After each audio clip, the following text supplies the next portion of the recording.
Ma'am अभी है नहीं है, पर हम क्या कर रहे हैं, जाना तैयारी कर रहे चाहते? हैं। Yes ma'am. Okay okay. और कोई टीचिंग लाइन के अलावा कोई और मोटिवेशन किसी और की, या कोई ऑलरेडी टीचर है? I और want to open my play Yes, school, ma'am. ma'am. Okay, you want to open your play school. कोई और है जो ऑलरेडी टीचर है और किसी कारण से स्कूल ने कहा हो कि प्रोग्राम करिए इसलिए कर रहे हैं? हाँ जी मैम, मैं हूँ, मैं एनजीओ में वर्क कर रही हूँ, तो उन्होंने बोला था तो इसलिए मैंने ये ज्वाइन किया। Okay okay. Lucky Parveen ji, आपको कुछ कहना है तो कह दीजिए, आपने हाथ उठाया। ज्योति स्वामी बोल दीजिए, बोल दीजिए कि Yes, ma'am. फटाफट। हाँ मैम NEP 2020 के अकॉर्डिंग सबसे ज्यादा वैकेंसी इसी कोर्स के रिगार्डिंग आने वाली है, तो शायद, और मैं ऑलरेडी एनटीटी कोर्स पहले कर चुकी थी, हरियाणा से बिलोंग करती हूँ, बट मैडम टीएसएसबी में सिलेक्शन होने के बाद वो नहीं चला, और अब एज इतनी नहीं है कि 2 ईयर का करे, तो फिर मुझे लगा कि मैं 1 ईयर का ही कर लेती हूँ, क्या पता हरियाणा में आगे वैकेंसी आए। तो हरियाणा में सुनने में आ रहा है कि इग्नू से अगर कोई ये कोर्स किया हुआ बच्चा है तो उसको चांस मिलेगा, अगर वो जेबीटी भी है और एचटेट भी क्वालिफाई है, तो मैं जेबीटी एचटेट सब क्वालिफाई हूँ, तो इसलिए एक चांस लेने के उससे मैंने कर लिया, एडमिशन ले लिया। राइट। तो मैंने भी ऐसे सुना है, वैसे फिलहाल में तो अभी बहुत ज्यादा खबर नहीं आई, पर हाँ सुना मैंने भी जरूर है कि ऐसे है। हाँ, किसी ने लिखा है कि you are a teacher, very good. तो मोटिवेशन आप सब लोगों की बहुत ही बढ़िया है। पूछा मैंने इसलिए है कि स्टूडेंट का जो हौसला होता है उस पर बहुत निर्भर करता है कि वो प्रोग्राम कैसे आगे करेगा। तो हौसला तो आप लोगों का बुलंद है। अब मुझे अपनी तरफ से जो मेन सबसे पहली बात कहनी है वो यही कहनी है कि अब पढ़ाई भी उतनी ही सिंसियरिटी से करिएगा। ये अगर किसी को धारणा है कि इग्नू का कोर्स है और आराम से बिना पढ़े पास हो जाएगा, तो ये नहीं हो पाएगा। ये मैं तो पहली बात बिल्कुल क्लियर आपको करना चाहती हूँ। और दूसरा जो मैं बोलना चाहती हूँ कि मार्जिन पर नंबर लेने का कोई फायदा नहीं होता है। 35-40 नंबर लेके, या थैंक यू समबडी सेइंग कि they are founder of a foundation, thank you so much for giving your responses. You can continue to write, आप लिखते रह सकते हैं चैट पे। पर आप जितने उत्साहित हैं, मैं आज मेन इंडक्शन मीटिंग पे देखिए आप पढ़ते रहेंगे और आपको पढ़ाने वाले लोग भी मिलेंगे, परंतु मैं सोचती हूँ कि आज जो मुझे आपसे मेन बात करनी है वो यही है कि अपना उत्साह इस पूरे साल भर में पढ़ने के लिए बनाए रखिएगा। कोई जितना भी आपको उससे इधर उधर हिलाने की कोशिश करे, कहे कि आसान रास्ता ले लो और पास हो जाओगे और निकल जाएगा, तो वो होगा नहीं। तो इग्नू में जितनी आसानी से एडमिशन मिल जाता है, प्रोग्राम की फीस भी कुछ नहीं है। आप जानते हैं कि अगर आप प्राइवेट में ये प्रोग्राम कर रहे होते तो शायद 1-2 लाख की भी फीस होती, परंतु यहाँ से निकल आप तभी सकेंगे जब आपका काम हर तरीके से आपका अपना ओरिजिनल काम होगा। और उसी के संबंध में मैं आज जो भी आधा पौना घंटा बात करूंगी, मैं उसी के संबंध में बात करूंगी। तो एक बात तो आप ये रखें कि अगर आप जनवरी में पास लिए हैं, आप जल्दी से जल्दी दिसंबर में इम्तिहान दे सकते हैं, राइट। और देर से देर आप 3 साल, यानी कि 24 का पूरा साल, 25 का पूरा साल, 26 दिसंबर आपकी लास्ट है देने के लिए। तो अपनी पढ़ाई को प्लान कर लीजिए। Sorry, ma'am. Sorry to interrupt you. हाँ बताइए। May I say something? No, after I complete. You can say after I complete. Just only one question. No, there is no question just now. Let me complete. Maybe your question will be answered. Okay. Yes, Otherwise, you can type it down because it causes a distraction. I know आपके क्या possible questions होंगे. They will be answered. अगर फिर भी ना answer हो, then you ask. Otherwise, I want to just know that when we receive the books. I will answer this question in the end only. I will not Yes, answer it right now, and I request the students not to interrupt me. यहाँ Yes, से मैं भी नहीं जाऊंगी और अमित श्रीवास्तव जी भी नहीं जाएंगे जब तक हर एक का क्वेश्चन आंसर नहीं हो जाएगा, right. So please do not interrupt. That also shows how patient you are. एकमात्र आपको किताबें कल मिल जाएं, मान लो मैं कह दूं कल मिल जाएं, तो does that solve your problem और will it address the type of things that I am going to talk to you about now? तो उनको पहले सुन लीजिए। ये माइनर एडमिनिस्ट्रेटिव प्रॉब्लम है। किताबें आपको तुरंत अभी इस स्क्रीन पे मिल जाएंगी, वो भी हम दिखाएंगे आपको, right. So please start studying and planning your study. अगर आपको दिसंबर में इम्तिहान देने हैं तीनों और प्रोजेक्ट वर्क भी सबमिट करना है इसी समय में जो रह गया है, तो आपके पास बिल्कुल भी वेस्ट करने के लिए समय नहीं। और अगर आप थोड़ा स्टैगर करना चाहते हैं अपना, तो आप स्टैगर कर सकते हैं, आप कुछ काम इस दिसंबर तक टर्म एंड एग्जाम में सबमिट कर सकते हैं और कुछ आप जून में कर सकते हैं। ये प्लानिंग अभी से करना आपके लिए बहुत जरूरी है। सेकेंड पॉइंट जो मैं आपको कहना चाहती हूँ कि असाइनमेंट सिग्नू के ओपन बुक होते हैं, यानी कि आप घर पे लिख सकते हैं। वो असाइनमेंट में भी हम देखते हैं कि स्टूडेंट्स टोटल अपना दूसरे की कॉपी कर ले रहे हैं या बाजार से असाइनमेंट खरीद के ले दे रहे हैं। तो अगर ऐसे असाइनमेंट हैं, तो अगर आपने सही सही लिखा है, एकेडमिक काउंसलर के ऊपर है, हो सकता है कि वो सभी एक जैसे दिखने वाले असाइनमेंट्स को रीडू के लिए डाल दे, और अगर रीडू के लिए नहीं भी डाले तो मुझे नहीं लगता 35 नंबर से ज्यादा आपको उसमें मिलने वाले हैं, यानी कि जस्ट पास मार्क्स। तो जस्ट पास मार्क्स लेके आप कहाँ जाएंगे, ये बात मैं आपको कहना चाहती हूँ। तो असाइनमेंट्स भी ओपन बुक हैं, परंतु अपने आप उन असाइनमेंट्स को स्वयं करिए, एक दूसरे से डिस्कस कर लीजिए। मैं असाइनमेंट्स आपको अभी दिखाऊंगी भी, अगर मुझे वेबसाइट पे मिले, क्योंकि अभी तक मुझे वेबसाइट पे दिख नहीं रहे हैं, जबकि हमने बहुत दिन से अपलोडिंग के लिए भेजा हुआ है। असाइनमेंट्स में भी 3 भाग होते हैं, ए, बी और सी, और स्टूडेंट्स केवल ए भाग कर देते हैं क्योंकि वो थ्योरी का होता है, और बी और सी भाग जो प्रैक्टिकल होता है वो नहीं करते हैं।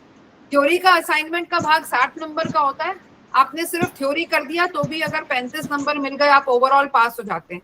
पर वंस अगेन आपके जो रिजल्ट कार्ड में दिख रहा होगा कि असाइनमेंट में आपको कितने नंबर आए, क्या आप जब आगे इंटरव्यू देने जाएंगे क्या 35/100 नंबर असाइनमेंट में देते हुए शोभते हैं? तो इस बात को ध्यान रखें। जो पार्ट ए और बी है, जो आपका ए पार्ट थ्योरी है और बी और सी प्रैक्टिकल वर्क है, वो आप जरूर करें। प्रैक्टिकल वर्क में आपको बच्चों की ऑब्जर्वेशन इत्यादि ही करनी है, कुछ खास बहुत नहीं है उसमें, मुश्किल की किसी लैब में जाना हो, परंतु वो भी आप अगर नहीं करेंगे तो आप उसको आगे जाके जो आप होप कर रहे हैं बच्चों के साथ काम करना, उसमें आपकी बहुत ज्यादा जो है फाउंडेशन वो डेवलप नहीं हो पाएगा। तो ये बात मेरे को बिल्कुल आपको कहनी है कि असाइनमेंट के भाग ए, बी और सी तीनों करें, तीनों एक साथ ज्वाइन करके करें, उसको ज्वाइन करके सबमिट करें, और एक दूसरे से असाइनमेंट कॉपी ना करें। हो सकता है जो प्रैक्टिकल एक्टिविटी है आपको ऑब्जर्व कर रहे हैं बच्चे, आपने भी किया, आपकी फ्रेंड ने भी किया, आप सेम पार्क में भी गए, मैं तो बोलती हूँ आप सेम बच्चे को भी ऑब्जर्व कर रही है, या किसी के घर में गए डिपेंडिंग अपॉन दी एक्टिविटी, और आपने छोटे बच्चे की माता पिता के साथ एक्टिविटी भी सेम ऑब्जर्व करी। पर आप अगर अपने अपने आप अलग अलग बैठ के लिखेंगे तो उसका लिखना अलग होगा। ये लिखना अलग, उसकी जो इंटरप्रिटेशन है, बच्चा क्या कह रहा था, उससे हम बच्चे के बारे में क्या समझें, उसका मानसिक विकास कैसा हो रहा है, तो आपके हिसाब से वो उसका भाषा के विकास में वो क्या बता रहा है। अगर 2 लोग एक चीज को भी ऑब्जर्व करते हैं फिर भी उनकी लिखाई अलग होगी अगर उन्होंने अलग अलग लिखा होगा। पर अगर आप मिली भगत करके इकट्ठा लिख लेंगे तो आपका असाइनमेंट के ग्रेड ऑब्वियसली फर्क पड़ेगा। काउंसलर इतने असाइनमेंट देख देख के उनको पता चल जाता है, अरे ये तो मैंने कल भी पढ़ा था, ये तो सेम है। तो आप खुद ही सोचिए कि वो क्या उस व्यक्ति के चेकिंग में वो अंतर लेके आएगी। तो कहने का मतलब ये है, सामूहिक पढ़ाई करिए, परंतु लिखाई जो करेंगे वो आप अपनी अलग अलग अपने आप करिए। दूसरी जो मैं एक भ्रांति बिल्कुल अभी ही साफ कर देना चाहती हूँ वो ये है कि ऐसा नहीं है कि ये बाल विकास के बारे में कोर्स है और आप ऑलरेडी टीचर भी हैं, मान लो कुछ लोग, तो आप ये सोचें कि क्योंकि बच्चों को तो हम देखते ही हैं घर में, बच्चे तो हमारे भी हैं, टीचर मैं तो स्कूल में भी पढ़ाती हूँ, तो हम लास्ट के दिन 1 हफ्ता पहले पढ़ लेंगे और हम एग्जाम में नंबर अच्छे आ जाएंगे। नहीं आ पाएंगे, क्योंकि आपकी जो लिखाई है, जब तक आपके एग्जाम के पर्चे में उस लिखाई में इनफ और एडिक्वेट थ्योरेटिकल बेस नहीं दिखता है तो आपके नंबर आना मुश्किल है। केवल गोलमाल, जिसको हम कहेंगे ऊपरी ऊपरी डिस्क्रिप्शंस लिख के बच्चे ऐसे होते हैं, बच्चे वैसे होते हैं। मान लो हमने बच्चों की हमने मान लो पूछा कि 3 से 6 बच्चों की मानसिक योग्यताओं के बारे में बताइए, और मान लो एक जनरल सा आंसर आता है, बच्चे बहुत खेलना पसंद करते हैं, बच्चे बहुत कुछ इधर उधर तोड़ फोड़ करते हैं। अब ये बातें सही हैं, परंतु ये एग्जाम में लिखे जाने के माहौल से सही नहीं है। हमने अपनी किताबों में ये नहीं लिखा है, हमने अपनी किताबों में प्रॉपर थ्योरी पढ़ाई है। तो कहने का मतलब है ये कि आप निश्चित करें आज कि मैं दिसंबर में कौन कौन से एग्जाम लूंगी, और उन एग्जाम से संबंधित जो आपके कोर्सेज हैं उसकी सीरियस स्टडी आप शुरू कर दें। अगर आप, मैं तो यहां तक भी कहूंगी कि मान लो आप कहीं ट्रैवल करके जाते हैं, आप कहीं मेट्रो में जाते हैं, आधे घंटे का सफर है, तो अपनी किताब इग्नू की अपने थैले में रखिए। उस आधे घंटे के सफर में 4 पन्ने पढ़े जाते हैं और उससे बहुत आगे आपकी पढ़ाई हो जाती है, क्योंकि सब लोग कामकाजी हैं, समय निकालना, सैटरडे संडे घर में भी और व्यस्तता होती है, तो समय को आपने बचाना कैसे है, कहाँ कहाँ पे आपको आधा आधा घंटा निकाल के अपनी पढ़ाई करनी है, ये आपने प्लान आज से ही बनाना है। मैं आपको इस बात के लिए मोटिवेट करना चाहती हूँ। ये ना सोचें कि दिसंबर में एग्जाम है तो हम कभी अक्टूबर नवंबर में अपनी किताब खोलेंगे, उससे आपका कार्य बहुत सही नहीं हो पाएगा। ये एक मेन पॉइंट जो मैंने कहना था। अब मैं आपको थोड़ी सी स्लाइड्स के थ्रू ले जाती हूँ। स्लाइड्स जो हैं वो अंग्रेजी में ही है, परंतु आशा करती हूँ कि क्योंकि मैं बोलूंगी हिंदी में तो वो आ ही जाएगा, परंतु 1 सेकंड मुझे लगेगा स्लाइड को शेयर करने में। जब तक स्लाइड शेयर होती है मैं वर्बली ही आपको बताती हूँ।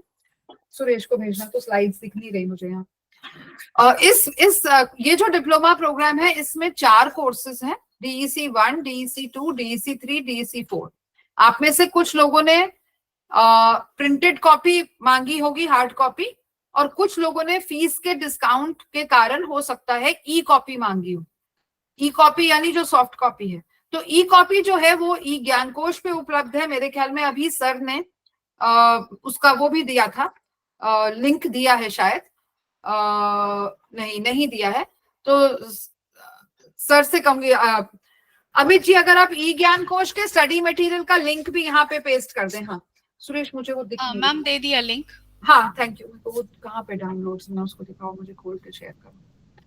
उसको खोलना पड़ेगा ना। हाँ ये वाले, हाँ ये वाले,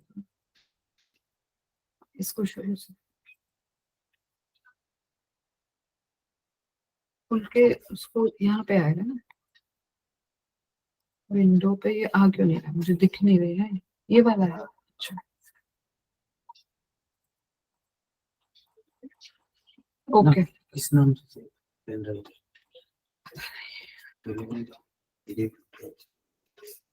ओके शायद हट गया क्या screen? No ma'am, it is visible. No ma'am. Full screen कर लीजिए इसको मैम। अच्छा फुल स्क्रीन स्लाइड शो ना, हो गया फुल स्क्रीन? सामर खान अपना ये, हाँ अब हो गया आई थिंक, बंद कर दीजिए। Right, I think now it has happened. Okay, तो ये तो रहेगा, पर मैं आपको जो बात बता रही थी कि जिन लोगों को लगता है कि जिनको अभी तक मटेरियल नहीं मिला है, वहां पे किसी ने साइट पे डाला है ई ज्ञान कोश, उसका अगर आप लिंक क्लिक करेंगे तो diploma in early childhood care and education Hindi और इंग्लिश दोनों मटेरियल वहां पे है। तो जिसने भी क्वेश्चन पूछा था कि मटेरियल नहीं आया, मटेरियल का स्टेटस चेक करने का आपको अमित सर ने वहां पे लिंक भी डाला है, परंतु जब तक आपके पास वो मटेरियल नहीं आ रहा है, आप ई ज्ञान कोश पर से अपनी पढ़ाई शुरू कर सकते हैं।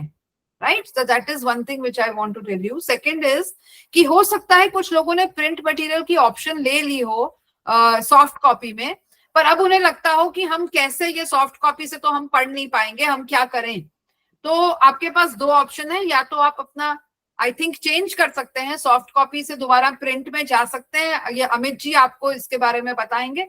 नहीं तो आपको अगर प्रिंट सॉफ्ट कॉपी से पढ़ने में मुश्किल होती है तो आप खुद भी उस मटेरियल का प्रिंट आउट ले सकते हैं, बट ऑफ कोर्स आपको ये प्रिंट आउट लेने में आपको अपने पैसे आपके लगेंगे, और उसको वो एक कंस्ट्रेंट रहेगा, क्योंकि कई बार लोग थोड़ा जो फीस है उसके चक्कर में ले लेते हैं, पर बाद में उनको पढ़ने में मुश्किल होती है, और पढ़ाई के बिना इसमें कोई आपके पास दूसरा चारा नहीं है, पढ़ना तो पड़ेगा।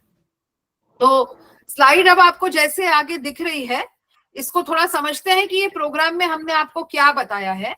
तो जैसे कि कई लोग अब एनईपी से वाकिफ हैं, एनईपी 2020 में अर्ली चाइल्डहुड के समय को बहुत महत्व दिया गया है, और बच्चे के मस्तिष्क का लगभग 90% विकास जो है वो पहले 6 वर्षों में हो जाता है। इसलिए ये जब अब कई तरीकों से, कई रिसर्चेस से ये प्रमाणित हो गई है बात, और इसलिए सरकार ने भी इस बात के ऊपर अब ध्यान दिया है कि अर्ली चाइल्डहुड में हमें बच्चे को क्वालिफाइड टीचर से पढ़ाना है। कई अभी भी हैं, अभी भी चल रहे हैं, ऐसे नहीं है कि नर्सरी स्कूल नहीं, परंतु अब इसके ऊपर क्वालिफिकेशन, टीचर क्वालिटी, उसके ऊपर बहुत ध्यान आ गया है। तो ये जो डिप्लोमा है ये आपको उस एम से आपको इसमें आपको पूर्ण होने में हेल्प करेगा। और जो लोग, किसी ने भी ये कहा था कि मैं अपना चाइल्ड केयर सेंटर शुरू करना चाहती हूँ, तो उस लिहाज में भी इस डिप्लोमा को करने के बाद आप जो बेसिक चीजें हैं कि कैसे कोई ऑर्गेनाइज और मैनेज किया जाए, crash, pre school, nursery school, kindergarten, day care centre, हमें क्या धारणाओं से उसको खोलना चाहिए, हमें बच्चों की किन नीड्स को ध्यान रखना है। मान लो अगर हम खुद अपना सेंटर खोलेंगे तो लोगों को उसमें एम्प्लॉय करेंगे, वो लोगों की मनोवृत्ति, एटीट्यूड्स या स्किल्स कैसे होने चाहिए। तो जब आप ये डिप्लोमा कर लेंगे तो आपको इन सब बातों में समझ में रहेगी। इसके अलावा हम इसमें बात करी है कि बच्चों के भी अधिकार और आवश्यकताएं होती हैं। हम अक्सर बच्चों के अधिकारों के बारे में नहीं सोचते हैं, हम सोचते हैं केवल जब बड़े हो जाते हैं तभी हमें अधिकार मिलता है, ऐसा नहीं है। तो बच्चों के अधिकार क्या है इससे भी हम समझेंगे।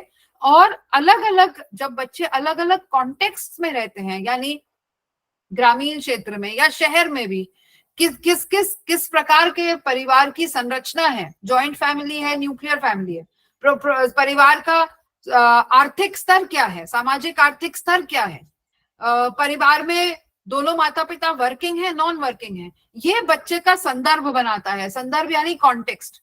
तो बच्चे के कॉन्टेक्स्ट से बच्चे का विकास कैसे इन्फ्लुएंस होता है, यह भी हम इस कोर्स के माध्यम से समझेंगे।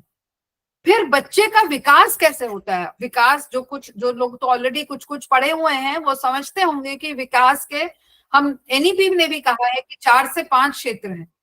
आपका मानसिक विकास जिसको कॉग्निटिव या मेंटल डेवलपमेंट, शारीरिक विकास फिजिकल डेवलपमेंट, भाषा विकास लैंग्वेज डेवलपमेंट, सामाजिक विकास सोशल डेवलपमेंट, और भावात्मक विकास इमोशनल डेवलपमेंट। तो ये विकास कैसे होता है, हमें लगता है बच्चे हैं, 2 साल का भी बच्चा वही लगता है हमें, 3 साल का भी वही लगता है, 4 का भी वही लगता है, 5 का भी वही लगता है, पर ऐसा नहीं है। बच्चे अलग अलग समय पे, इन बच्चों की अलग अलग विशेषताएं और फीचर्स और कैरेक्टरिस्टिक्स हैं। तो इन अलग अलग क्षेत्रों में क्या कैरेक्टरिस्टिक्स हैं, बच्चा सोचना कब से शुरू करता है। अगर मैं अभी आपसे पूछूं कि बताओ बच्चा सोचना कब से शुरू करता है, तो बताइए आप लोग क्या कहेंगे, बच्चे के हमारे हिसाब से सोचना कब शुरू करता है? कोई भी जवाब दे, माइक खोल के भी बोल सकता है। 2 साल से। 2 साल से। और कोई जवाब? At the time they born, वो तभी से ही सीखना शुरू करते हैं, हर एक चीज को सोचना और सीखना सब शुरू कर देते हैं। कोई मुझे आप इसका सबूत दे सकते हो? क्या सबूत है हमारे पास?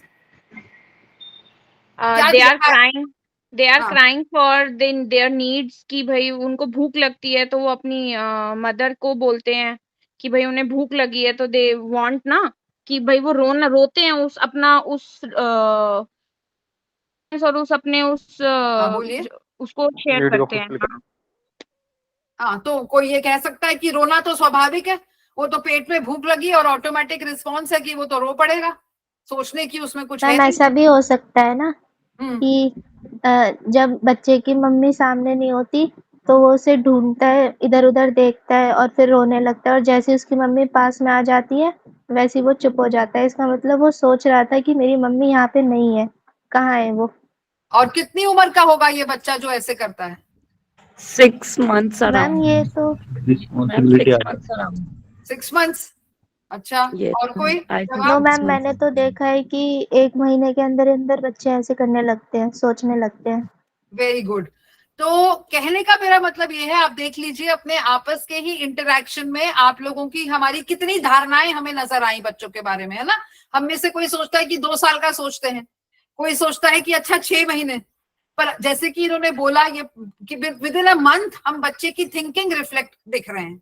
तो इस प्रकार से ये मैंने क्यों आपसे पूछवाया, इसीलिए पूछवाया कि पूरे जो कोर्स मटेरियल में है हमें बच्चे के अलग अलग समय पे क्या फीचर्स हैं वो एग्जाम्पल सहित हमने समझाया है। हमारे पूरे कोर्स मटेरियल में एक्चुअल और रियल एग्जाम्पल्स हैं बच्चों के बिहेवियर के, और वो एग्जाम्पल्स को हमने लिखने के तरीके से भी उनको आइटैलिक्स में डाला है। ताकि आपको अलग से दिखे कि ये एग्जाम्पल है और ये हमारा बाकी टेक्स्ट है। तो जाके जब आप एग्जाम्पल पढ़ेंगे तो उसको आप एग्जाम्पल के तरीके से पढ़ेंगे, जब आप दूसरी बार उसको पढ़ेंगे तो अगर आपको एग्जाम्पल नहीं पढ़ना है तो आप स्ट्रेट ऑन टेक्स्ट पढ़िए।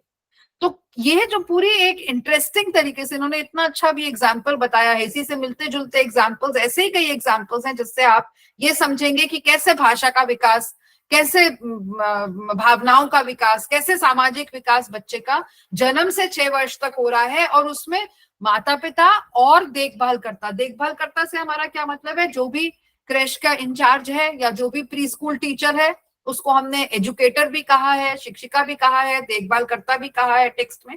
तो वो कैसे बच्चे को विकास को बढ़ावा दे सकती है, और इस उम्र में हमें बच्चे के विकास को कैसे बढ़ावा देना है, जो हमारा थर्ड ऑब्जेक्टिव है, खेल के माध्यम से, प्ले एक्टिविटीज। तो खेल क्या है, किसको खेल कहेंगे? अगर हम टीवी देख रहे हैं तो क्या ये खेल है? अगर मैं पार्क में स्विंग पे हूं तो क्या ये खेल है? तो इस प्रकार की जो चर्चाएं हैं, खेल किसको माना जाएगा? क्या टीवी देखना खेल माना जाएगा? नहीं मैम, टीवी देखना नहीं खेल। मैम। क्यों? Physical activity should be play, ma'am. Maybe.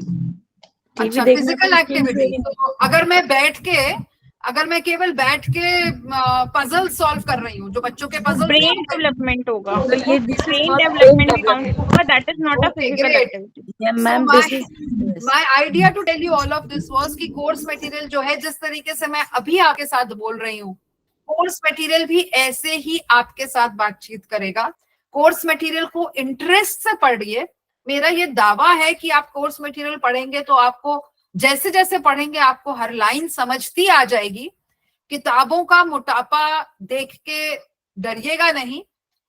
जिस तरीके से मैं बोल रही हूं ऐसे ही कोर्स मटेरियल लिखा भी गया है, तो आपको पढ़ते पढ़ते पता भी नहीं चलेगा कि कहाँ आपकी पढ़ाई खत्म हो गई, परंतु आपको पढ़ना तो पड़ेगा, उसका शॉर्टकट नहीं है।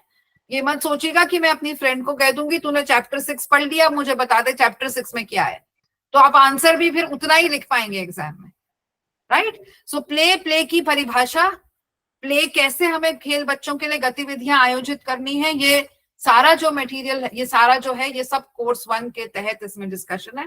फिर बच्चों की हेल्थ और न्यूट्रिशन संबंधी आवश्यकताएं क्या हैं, हम उनके लिए बैलेंस डाइट, जिसको हम कहते हैं संतुलित आहार, वो क्या होता है, उसमें क्या होना चाहिए, विटामिन क्या है, मिनरल क्या है, कार्बोहाइड्रेट क्या है, प्रोटीन क्या है, कौन से खाने के पदार्थ से क्या चीज मिलती है, और उसको हमें कितनी मात्रा में बच्चे के खाने में डालना है। ये पूरा का पूरा जो एक कोर्स है हमारा चाइल्ड हेल्थ एंड न्यूट्रिशन, वो उसी के ऊपर आधारित है। और उस कोर्स में ये भी है, जो अब आप अपने बुलेट पॉइंट पे देख रहे हैं, कि आम जो बीमारियां बच्चों को हो जाती हैं, ऑफ कोर्स आपको डॉक्टर के पास जाना है, आप इस कोर्स को पढ़ने के बाद डॉक्टर नहीं बन रहे हैं, ये बात ध्यान रखिएगा, परंतु एटलीस्ट आपको आम बीमारियों के कारण, उनके बचाव और उनको प्रिवेंट कैसे करना है, इसके बारे में आपको समझ में आ जाएगी, उसके लक्षण। तो एटलीस्ट आप अपने घर पे भी, या जब आप सेंटर में होंगे, कोई बच्चा अगर कोई इलनेस दिखा रहा है तो आप घबराएंगे नहीं, आपको ये समझ में आएगा कि किस प्रकार से उससे मुझे अभी निपटना है, या क्या उसके मुझे आगे बढ़ के काम करना है। फिर एक इंपॉर्टेंट बात है कोर्स में, वो ये है कि विशेषकर जो भी अर्ली चाइल्डहुड से संबंधित काम होते हैं, उसमें हम बच्चे के माता पिता और जो हमारा पूरा समुदाय है उसको जोड़ के काम करना होता है। हम अलग से अपना एक स्कूल चला लें और समुदाय कुछ और करता रहे, ये संभव नहीं है। आप स्कूल में तो पढ़ा रहे हैं प्ले वे, और घर पे मम्मी पापा उसको तीसरी क्लास में ट्यूशन पे भेज रहे हैं, तीसरी उम्र में, सॉरी नॉट तीसरी क्लास, 3 साल के बच्चे को ट्यूशन में भेज रहे हैं और आप प्ले वे पढ़ा रहे हैं, तो चलेगा क्या? बेचारा बच्चा तो बिल्कुल टोटल कंफ्यूज होगा, है ना? आप बच्चे को खाने में ये दे रहे हैं और जाते जाते मम्मी पापा उसके लिए रास्ते में घर ले जाते चिप्स का पैकेट भी खरीद ले रहे हैं।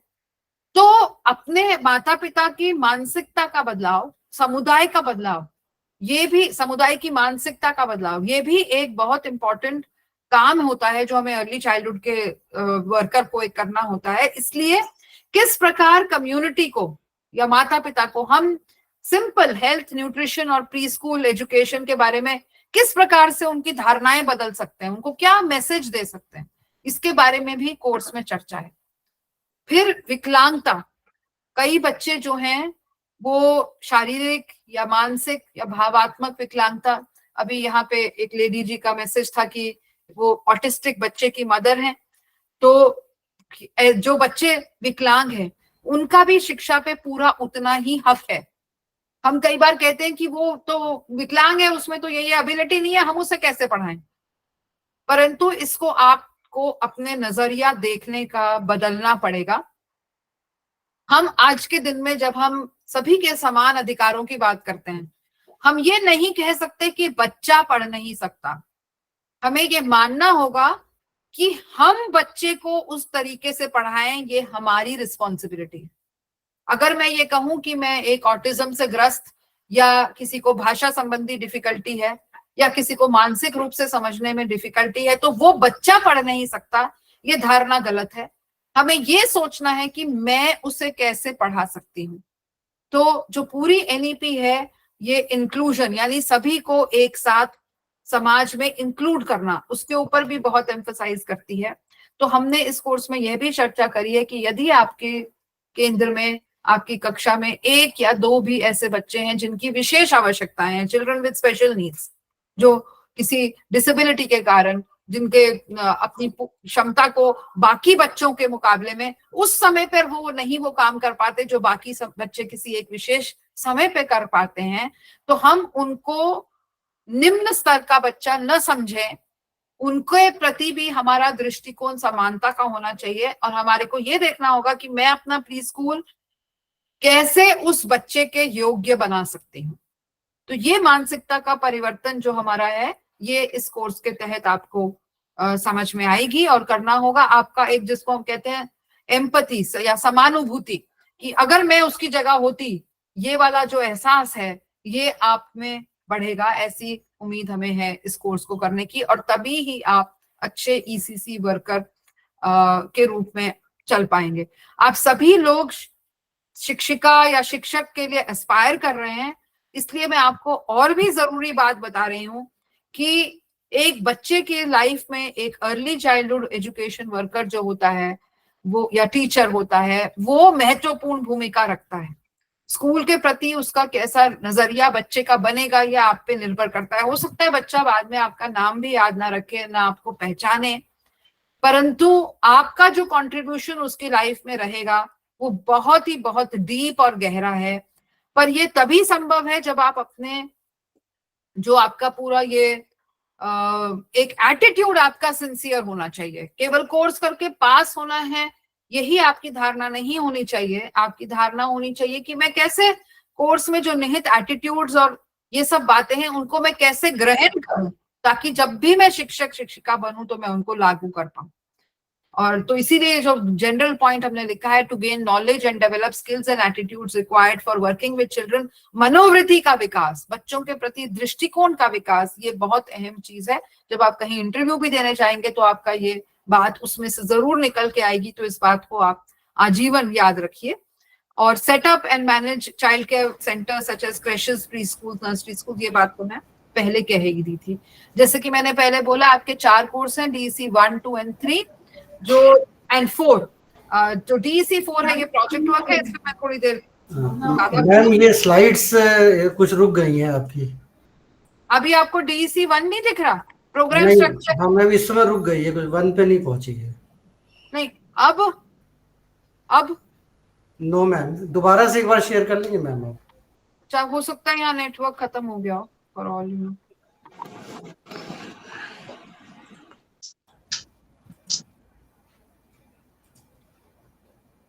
Ma'am I want to know कि हमारा स्टडी मटेरियल कब तक आ जाएगा? अमित जी सर इसके ऊपर आपको बेटर बता पाएंगे। एक Kirti, basically to all the students की एक हम लोगों ने अभी लिंक आपको शेयर करा है जिसपे आप जाके स्टडी मटेरियल का स्टेटस देख सकते हैं कि आपका पोस्ट हुआ है कि नहीं हुआ है, पहला पॉइंट। ओके, हाँ जी, वो पोस्ट नहीं दिखा रहा। हाँ, इन केस अगर आप लोगों को अभी तक नहीं मिला है तो ई ज्ञान कोश जो इग्नू की ऑनलाइन डिजिटल रिपोजिटरी है, मेरी आप सभी लोगों से रिक्वेस्ट है कि मीनवाइल जब तक रिसीव होता है तब तक आप सॉफ्ट कॉपी जो है डाउनलोड कर लीजिए और उससे अपनी पढ़ाई जारी रखिए, ठीक है। अमित जी जो एग्जैक्ट लिंक है जहां हिंदी और इंग्लिश मटेरियल वाला DEC का, वो आप पेस्ट कर दें। ये जनरली ज्ञान कोश में पता नहीं मिले कि ना मिले, इधर उधर। ठीक है मैम, मैं पेश कर, अभी विजिबल है मैम कोर्स 1। हाँ ओके, सो DC1 जो है ये थ्योरी कोर्स है, इसमें 33 यूनिट्स है। अच्छा 7 ब्लॉक्स, अब तो हमारे ब्लॉक्स शायद 2 ही हो गए हैं, 2 ही ब्लॉक्स के अंदर पूरे के पूरे 33 यूनिट है। इस कोर्स के अंदर जो मैंने कहा था बच्चों का विकास, उसकी पूरा व्याख्यान है। और खेल क्या है, खेल के आधार पे बच्चों का कैसे विकास होगा, DEC1 इसके ऊपर आधारित है। तो बच्चों का विकास कैसे होगा और किस प्रकार बच्चों का विकास कैसे होता है, physical, motor, language, cognitive, social, इन सब डोमेन्स में। और स्लाइड शो, पता नहीं ये स्लाइड शो में दिख रहा है ना आपको सभी को? हाँ अब दिखेगा, ओके। और बच्चों का खेल के माध्यम से कैसे विकास प्रोत्साहित किया जा सकता है, ये आप इस कोर्स के थ्रू समझेंगे। ये थ्योरी कोर्स है, यानी इसमें आपको असाइनमेंट करना है और लास्ट में एग्जाम देना है। असाइनमेंट और एग्जाम के बारे में अभी फिर बताती हूँ। कोर्स 2 जो है ये चाइल्ड हेल्थ एंड न्यूट्रिशन पे है। इसमें 30 यूनिट है, 8 ब्लॉक पहले थे, अब इसको हमने ब्लॉक्स को मर्ज कर दिया है, इसलिए अब शायद 3 ब्लॉक्स में है ये कोर्स, 3 या 2 ब्लॉक्स में है, क्योंकि अब हमने ब्लॉक्स को इकट्ठा करके छापना शुरू कर दिया है। इसमें तमाम बातें जो मैंने आपको चाइल्ड हेल्थ एंड न्यूट्रिशन की कही थी वो है इसमें। ये भी थ्योरी कोर्स है, इसमें असाइनमेंट है और टर्म एंड एग्जाम है, उसके बारे में फिर बताती हूँ। तीसरा कोर्स है DEC3 services and programmes for children. इसमें थोड़े से यूनिट्स कम है, तो आपके लिए थोड़ा सा हल्का रहेगा। और आप देख रहे हैं हर कोर्स में प्रैक्टिकल मैनुअल वर्ड लिखा हुआ है। DEC2 के लिए भी लिखा था, DEC1 के लिए भी लिखा था, तो ब्लॉक्स के साथ प्रैक्टिकल मैनुअल है। अब जो आपको किताब मिलेगी, जो लोग तो ई ज्ञान कोश पे देखेंगे, ई ज्ञान कोश पे आप देखेंगे अलग से प्रैक्टिकल मैनुअल वर्ड लिखा है, वो जब आप क्लिक करेंगे तो प्रैक्टिकल मैनुअल खुल जाएगी। और जो लोगों को printed study material hard copy मिलेगा, वो उस पर्टिकुलर कोर्स के लास्ट पेजेस में जब आप देखेंगे तो वहां आपको प्रैक्टिकल मैनुअल दिखेगी। थोड़ा सा, अब क्योंकि सारे ब्लॉक्स इकट्ठे बाइंड हो गए हैं, तो थोड़ा सा पेज पलटना ज्यादा पड़ता है। पहले सभी ब्लॉक्स अलग अलग थे, बड़ी आसानी से अलग अलग दिख जाते थे। अब वो अलग ब्लॉक्स को इकट्ठे 1 या 2 वॉल्यूम में इकट्ठा बाइंड कर दिया गया है, तो थोड़ा देखने के लिए पेज पलटना पड़ता है। उतनी मेहनत कर लीजिएगा और फिर अपनी तरफ से कोई निशान लगा लीजिएगा, वहां पे फ्लैग वगैरह लगा लीजिएगा। तो DEC3 भी थ्योरी कोर्स है, इसमें असाइनमेंट और प्रैक्टिकल है। इसमें आप चिल्ड्रन विद स्पेशल नीड्स यानी विकलांग बच्चों के बारे में, जो मैंने कहा था समुदाय को सभी प्रकार के संदेश संप्रेषित करना, उसके बारे में पढ़ेंगे। और फाइनेंसिंग, बजटिंग, रिकॉर्ड का रखरखाव, इन सब चीजों के बारे में पढ़ेंगे। 4th कोर्स है प्रैक्टिकल कोर्स, प्रोजेक्ट वर्क। इसके बारे में अभी बताती हूँ, मैं पहले लास्ट में चला जाना चाहती हूँ, टर्म एंड एग्जाम। तो हर कोर्स DEC1, 2, 3 के लिए टर्म एंड एग्जाम है, उसके लिए आपको एग्जाम फॉर्म भरना है। वो अमित जी आपको बताएंगे कब भरना है। अगर 1 साल में करना है तो ये तीनों कोर्स के इम्तिहान आपको दिसंबर में देने होंगे, और अगर नहीं करना है तो आप 3 साल के अंदर कभी भी कर सकते हैं। और उससे पहले आपको असाइनमेंट्स इनके सबमिट कर देने होंगे। असाइनमेंट्स की तारीख 30 सितंबर है हर एक की। और DEC1 का 1 असाइनमेंट है, DEC2 का 1 है, DEC3 का 1 है, यानी कुल मिला के 3 असाइनमेंट है। सॉरी, असाइनमेंट है 100 में से। जब आप असाइनमेंट खोलेंगे तो 100 में से नंबर है, section A 60 number, section B 20 number, section C 30 number. परंतु जो आपके ग्रेड कार्ड में दिखेगा वो उसका 30% दिखेगा। इसी प्रकार जब आप इम्तिहान लेने जाएंगे तो पेपर 100 में से आएगा, 100 नंबर का पेपर होगा, परंतु उसका 70% आपके उसमें लगेगा ग्रेड कार्ड में। तो ये आपका वेटेज है दोनों के बीच में। DEC4 के लिए कोई भी असाइनमेंट नहीं है। इसके लिए क्या करना है ये मैं आपको बताती हूँ। तो DEC4 में आपको बच्चों के साथ एक आपको नर्सरी स्कूल ढूंढना है, आपको स्वयं ढूंढना है। इसमें इग्नू आपका सपोर्ट नहीं करेगा। इग्नू आपके लिए ये सपोर्ट कर सकता है अगर आवश्यकता हो तो। पहली बात तो आपके पास अपना स्टूडेंट ID कार्ड है, तो आप अपने, जब आप DEC1 पढ़ लेंगे तो आप ये समझेंगे कि किस प्रकार का बच्चों के साथ अर्ली चाइल्डहुड के दौरान काम होना चाहिए। तो आपको ये भी समझ आएगी कि आसपास जो ज्यादातर हमारे नर्सरी स्कूल्स हैं वो खेल आधारित है नहीं। वो बच्चों को एक बस्ता देते हैं, उसमें उनकी 3 कॉपी होती है, इंग्लिश, हिंदी, मैथ्स, और वो करा के बच्चों को काम इस प्रकार से वो कराते हैं। तो ऐसा नर्सरी स्कूल आप अपने प्रोजेक्ट वर्क के लिए नहीं चुनिएगा। आपको ऐसा नर्सरी स्कूल ढूंढना है जहां एटलीस्ट कुछ 50% तो खेल आधारित काम हो। कुछ तो समय हो जब वो बच्चों को कोई थीम बेस्ड एक्टिविटी कराते हो, कुछ उनके पास आउटडोर प्ले एरिया हो, कुछ इंडोर फ्री प्ले के लिए वो बच्चों को टाइम देते हो।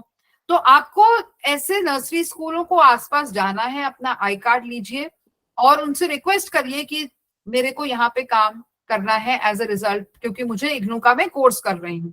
कभी कभी वो एक चिट्ठी मांगते हैं, आप चिट्ठी के लिए 2-3 जगह जा सकते हैं। चिट्ठी में वो कुछ खास नहीं है, वो ये आप अमित जी, कभी कभी रिक्वेस्ट आती है कि हमें चिट्ठी चाहिए, ज्यादातर तो नहीं आती है, स्टूडेंट यहाँ आ जाते हैं तो हम उनको एक चिट्ठी दे देते हैं जिसमें हम कहते हैं so and so is a bonafide student of IGNOU with this practical with this enrolment number, please let her do her project work in your school. कई बार टीचर्स वहां पे ऐसा डिमांड करती हैं। ऐसी अगर आवश्यकता है तो students can go to the regional center. If we are working in a preschool, then if you are working in a preschool, please evaluate, is it a play based preschool? Yes ma'am, it is a play based. आप जहाँ काम कर रहे हैं आप वहां कर सकते हैं, पर जब आप ये डी कोर्स 4 पढ़ेंगे तो आप देखेंगे कि आपको एक सुपरवाइजर की आवश्यकता है। देयर हैज टू बी, हर एक को। तो मुझे स्टेप बाय स्टेप जाने दीजिए। अब आपने प्री स्कूल आप ढूंढने चले, जो लोग काम नहीं कर रहे हैं उनको ढूंढना है।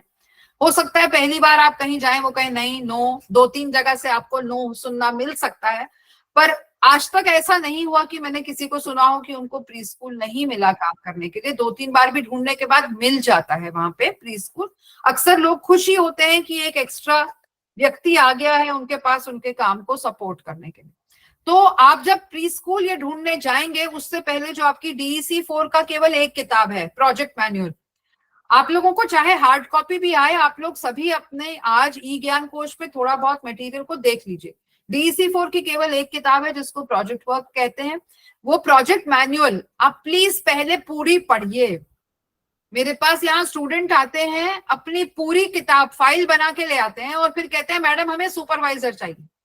अब आप मुझे बताइए कि काम खत्म करने के बाद सुपरवाइजर चाहिए या काम करते समय सुपरवाइजर चाहिए?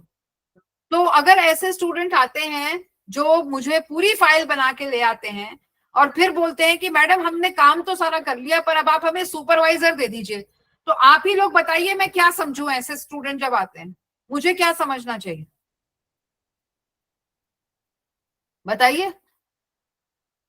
अगर कोई स्टूडेंट अपनी पूरी फाइल बना के ले आता है और मुझे कहता है मैडम मुझे अब सुपरवाइजर ढूंढना है, तो मैं क्या समझूं?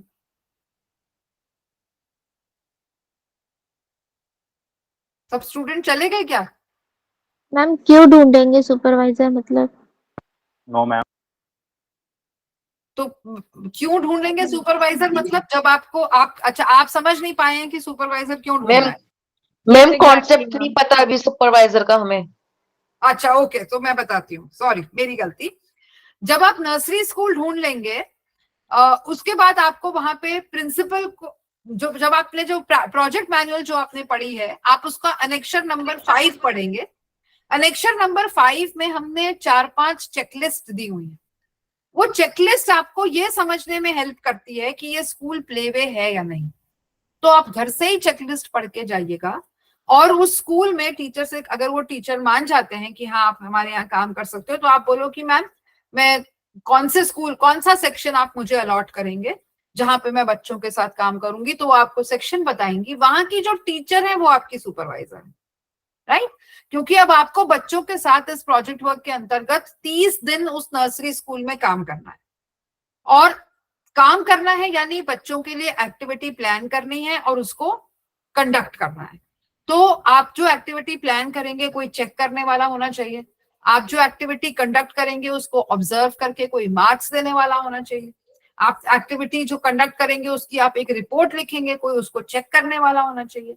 तो ये जो काम करेगा ये है व्यक्ति सुपरवाइजर। सुपरवाइजर कौन है? जिस प्री स्कूल में आपको हेडमिस्ट्रेस ने अलाउ किया, फिर आप एक सेक्शन में वो आपको भेजेगी क्योंकि आप एक सेक्शन के बच्चों के साथ काम करेंगे। उस सेक्शन की जो टीचर है वो आपकी सुपरवाइजर है, राइट? अब क्लियर हुआ सुपरवाइजर का कॉन्सेप्ट? जी मैम, ओके ओके मैम। 30 दिन जो है, 30 दिन आपको उस टीचर के साथ तालमेल करके काम करना है। अब क्या काम करना है ये पूरा ब्यौरा प्रोजेक्ट वर्क मैनुअल में दिया गया है, इसलिए आपको प्रोजेक्ट मैनुअल पढ़नी है। प्रोजेक्ट वर्क के हमने 3 भागों में डिवाइड किया है। पहला भाग फेज 1 में आपको 5 दिन, जब आपको स्कूल मिल गया, सेक्शन मिल गया, उस टीचर को आप ऑब्जर्व करेंगे 9 से जब तक भी उसका स्कूल है, और आप लिखेंगे कि वो अलग अलग टाइम पे क्या एक्टिविटी कर रही थी।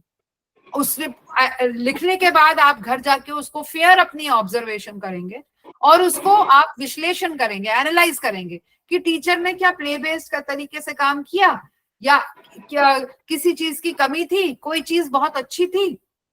एक रिपोर्ट लिखेंगे, ये रिपोर्ट का सैंपल भी प्रोजेक्ट वर्क में लगा हुआ है, राइट। ये फेज 1 है। फेज 2 आपको बच्चों के साथ 30 एक्टिविटीज करनी है 20 दिन में। 20 दिन में 30 एक्टिविटीज, 30 एक्टिविटीज। पहले 10 दिन एक एक्टिविटी और अगले 10 दिन 2। क्या एक्टिविटी है? वही खेल आधारित है। जब आप DEC 1 पढ़ लेंगे तो आपको समझ आ जाएगा। कहानी सुनाना, राइम्स सुनाना, बच्चों के साथ पजल्स एक्सेट्रा से खेलना, बच्चों को। मैम आपकी आवाज बहुत कट हो रही है। कट हो रही है तो ये तो यहाँ के इंटरनेट की प्रॉब्लम है, मैं बहुत ज्यादा कुछ कर नहीं सकती। बहुत ज्यादा नहीं मैम सही है, आई थिंक उस तरफ से नेटवर्क इशू होगा, आपकी वॉइस बिल्कुल क्लियर है।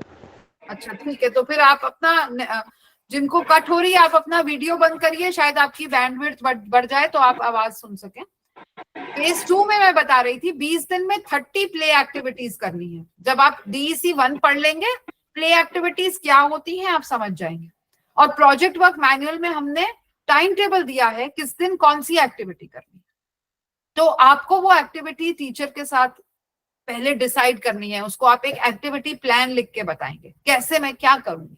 एक्टिविटी प्लान क्या होता है, कैसे लिखना है, प्रोजेक्ट मैनुअल में दिया गया है। एक्टिविटी प्लान चेक कराएंगे टीचर से, फिर बच्चे के साथ एक्टिविटी करेंगे और फिर रिपोर्ट लिखेंगे।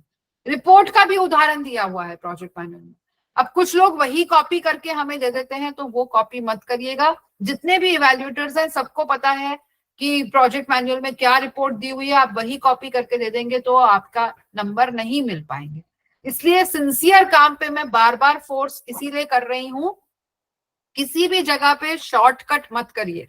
किसी भी जगह पे वो तुरंत हमारी जो इवैल्यूएटर्स हैं उनको समझ में आ जाता है और आपके पूरे ग्रेड पे इफेक्ट होता है।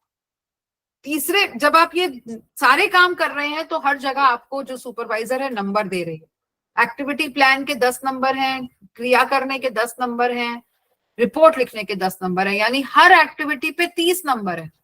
अगर आपको पहले दूसरे चरण में 30 एक्टिविटीज करनी है तो 900 नंबर हो गए।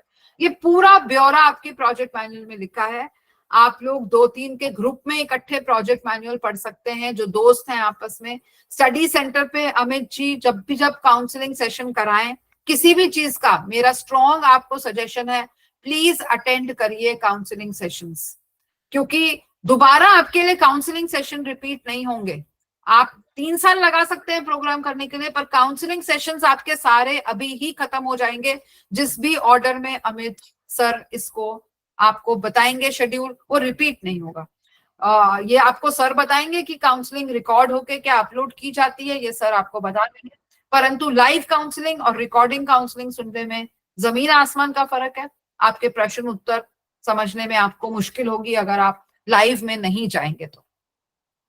सेकेंड फेज के बाद आपका थर्ड फेज है प्रोजेक्ट वर्क में, जिसमें आपको 5 दिन बच्चों के साथ फुल डे काम करना है। फुल डे मतलब जितना भी देर स्कूल चलता है, तो यानी फुल डे में आप बच्चों के साथ मॉर्निंग असेंबली से लेके वापस घर जाने तक, उसके बीच में सब प्रकार की एक्टिविटीज आएंगी। 4 से 5 लर्निंग एक्टिविटीज प्ले बेस्ड आएंगी, वो आपको प्लान करनी है। करिकुलम 5 दिन का टाइम टेबल बनाना है। ये सब ब्यौरा प्रोजेक्ट मैनुअल में भी है, आपके काउंसलिंग सेशंस में भी आपको ये डिटेल गाइडेंस मिलेगी कि कैसे काम करना है। अब ये प्रोजेक्ट मैनुअल दुकानों में भर भर के मिलती है और स्टूडेंट हमें भर भर के भेजते हैं, और फिर हम उन स्टूडेंट्स को भर भर के कॉपी केस करके प्रोजेक्ट मैनुअल वापस भेज देते हैं। उनको दोबारा काम करना पड़ता है। इस पूरे टाइम में 6 महीने का लॉस होता है। ठीक, आपने जब सबमिट करी मान लो दिसंबर में, हमने जब तक आपको चेक करके वापस करी, हो गया जून, रिजल्ट आपका क्या आया, हमने कह दिया कॉपी केस, आप पास तो हो नहीं सकते डिप्लोमा में, आपको दोबारा करना पड़ेगा। इसलिए अपना, और फीस भी लगेगी दोबारा सामान भेजने की। तो अपना समय, टाइम और पैसे की बचत करने के लिए किसी भी तरह की दुकान से जाके प्रोजेक्ट वर्क मत खरीदिए, इंटरनेट से प्रोजेक्ट वर्क मत डाउनलोड करिए, बेशक एक दूसरे के साथ बात करिए, परंतु सेम काम एक दूसरे का लिख के मत दीजिए। हल्का फुल्का बदल देंगे, यहाँ समझ नहीं आएगा लोगों को, इस गलत धारणा में मत रहिए। हम 30 साल से कोर्स चला रहे हैं और एक्सपीरियंस हमारे इवैल्यूएटर्स हैं जो तुरंत कॉपी केस पकड़ते हैं और आपका समय बर्बाद होता है। तो मेन मैसेज अगर आज आपको सारी मेरी इस बात से लेना है तो एक ही मैसेज है, ओरिजिनल ओन वर्क करिए, एक्चुअल काम करके काम करिए, तभी डिग्री मिल पाएगी, वरना नहीं मिल पाएगी डिग्री। ये बहुत क्लियर मैसेज मैं आपको बताना चाहती हूँ। जो आपकी फाइल्स आप जब काम कर रहे होंगे, एक इम्पॉर्टेंट चीज है, ये सब जो मैनुअल में लिखा है इसके साथ ही एक गाइडलाइंस हैं जो हमने अपने इग्नू के पेज पे अपलोड की हुई हैं, वो केवल सॉफ्ट कॉपी में ही उपलब्ध है। अमित सर, मैं आपको कहना चाहती हूँ कि आज तक भी अभी पुरानी गाइडलाइन है, परंतु 1-2 दिन में 5 मई 2024 करके गाइडलाइन जो है वो अपलोड हो जानी चाहिए। 16 पेज का ये डॉक्यूमेंट है, पहले 8 पेज इंग्लिश, दूसरे 8 पेज हिंदी। इसमें मुख्य बात हमने ये कही है, 3 चीजें हैं जो आपकी प्रोजेक्ट मैनुअल में नहीं है, जो उस गाइडलाइन में है, जिसमें आपको ध्यान देना है। पहली चीज ये है कि आपको हर अपनी एक्टिविटी का 3 मिनट का वीडियो बनाना है एज अ प्रूफ। तो जो आपकी सुपरवाइजर हो, आप उनसे कहें कि जब मैं हर रोज एक्टिविटी करती हूँ तो मैडम 3 मिनट का 5 मिनट का मेरा एक वीडियो मेरे फोन से बना लीजिए। उसमें आप टीचर को और प्रिंसिपल को ये पूरा आश्वासन दे दें कि हमें बच्चों की फोटो नहीं चाहिए, बच्चों की पीठ आएगी, आपका चेहरा आएगा, ठीक, परंतु ये प्रूफ होगा कि आपने काम किया है। आप इसको अपने घर में बैठ के रिकॉर्ड नहीं करना है, वही स्कूल की स्थिति में करना है। बच्चों के चेहरे नहीं चाहिए, उनकी पीठ से हमें कुछ पता नहीं चलेगा आप कौन से स्कूल में काम कर रहे हैं, हमें पता भी नहीं करना है वो। और टीचर भी ये आश्वस्त रहेगा कि मेरे स्कूल के बारे में इंफॉर्मेशन बाहर नहीं जा रही है। हमें केवल प्रूफ चाहिए, दूर से भी चाहे शॉर्ट हो, वो वीडियो बना हुआ हो, कि आप क्या कर रहे थे, आपके पास क्या प्ले मटेरियल था, आपने कैसे बोला, आपने कैसे बच्चों को एंगेज किया। तो हर दिन का आपका 3-3 मिनट का वीडियो बनेगा, ये आप सेव करेंगे और इसको जब आप अपने प्रोजेक्ट फाइल सबमिट करेंगे तो सभी का एक कॉमन पोर्टल निकलता है और डीईसी का एक स्पेशल पोर्टल निकलता है। उस डीईसी के स्पेशल पोर्टल पे आपको ये जो वीडियो है ये आपको अपलोड करने हैं यूट्यूब पे। यूट्यूब पे कैसे अपलोड करने हैं, अभी हो सकता है आप में से कुछ लोग घबरा रहे हो, परंतु ये रियली में बहुत ही आसान बात है। How to upload video on YouTube करके भी आप टाइप करेंगे तो वो आ जाता है।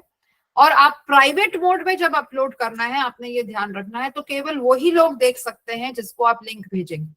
हर वीडियो का आप अपलोड करेंगे, उसका लिंक कॉपी पेस्ट करेंगे, यानी आप लगभग प्रोजेक्ट वर्क के दौरान 50 तक एक्टिविटी करेंगे।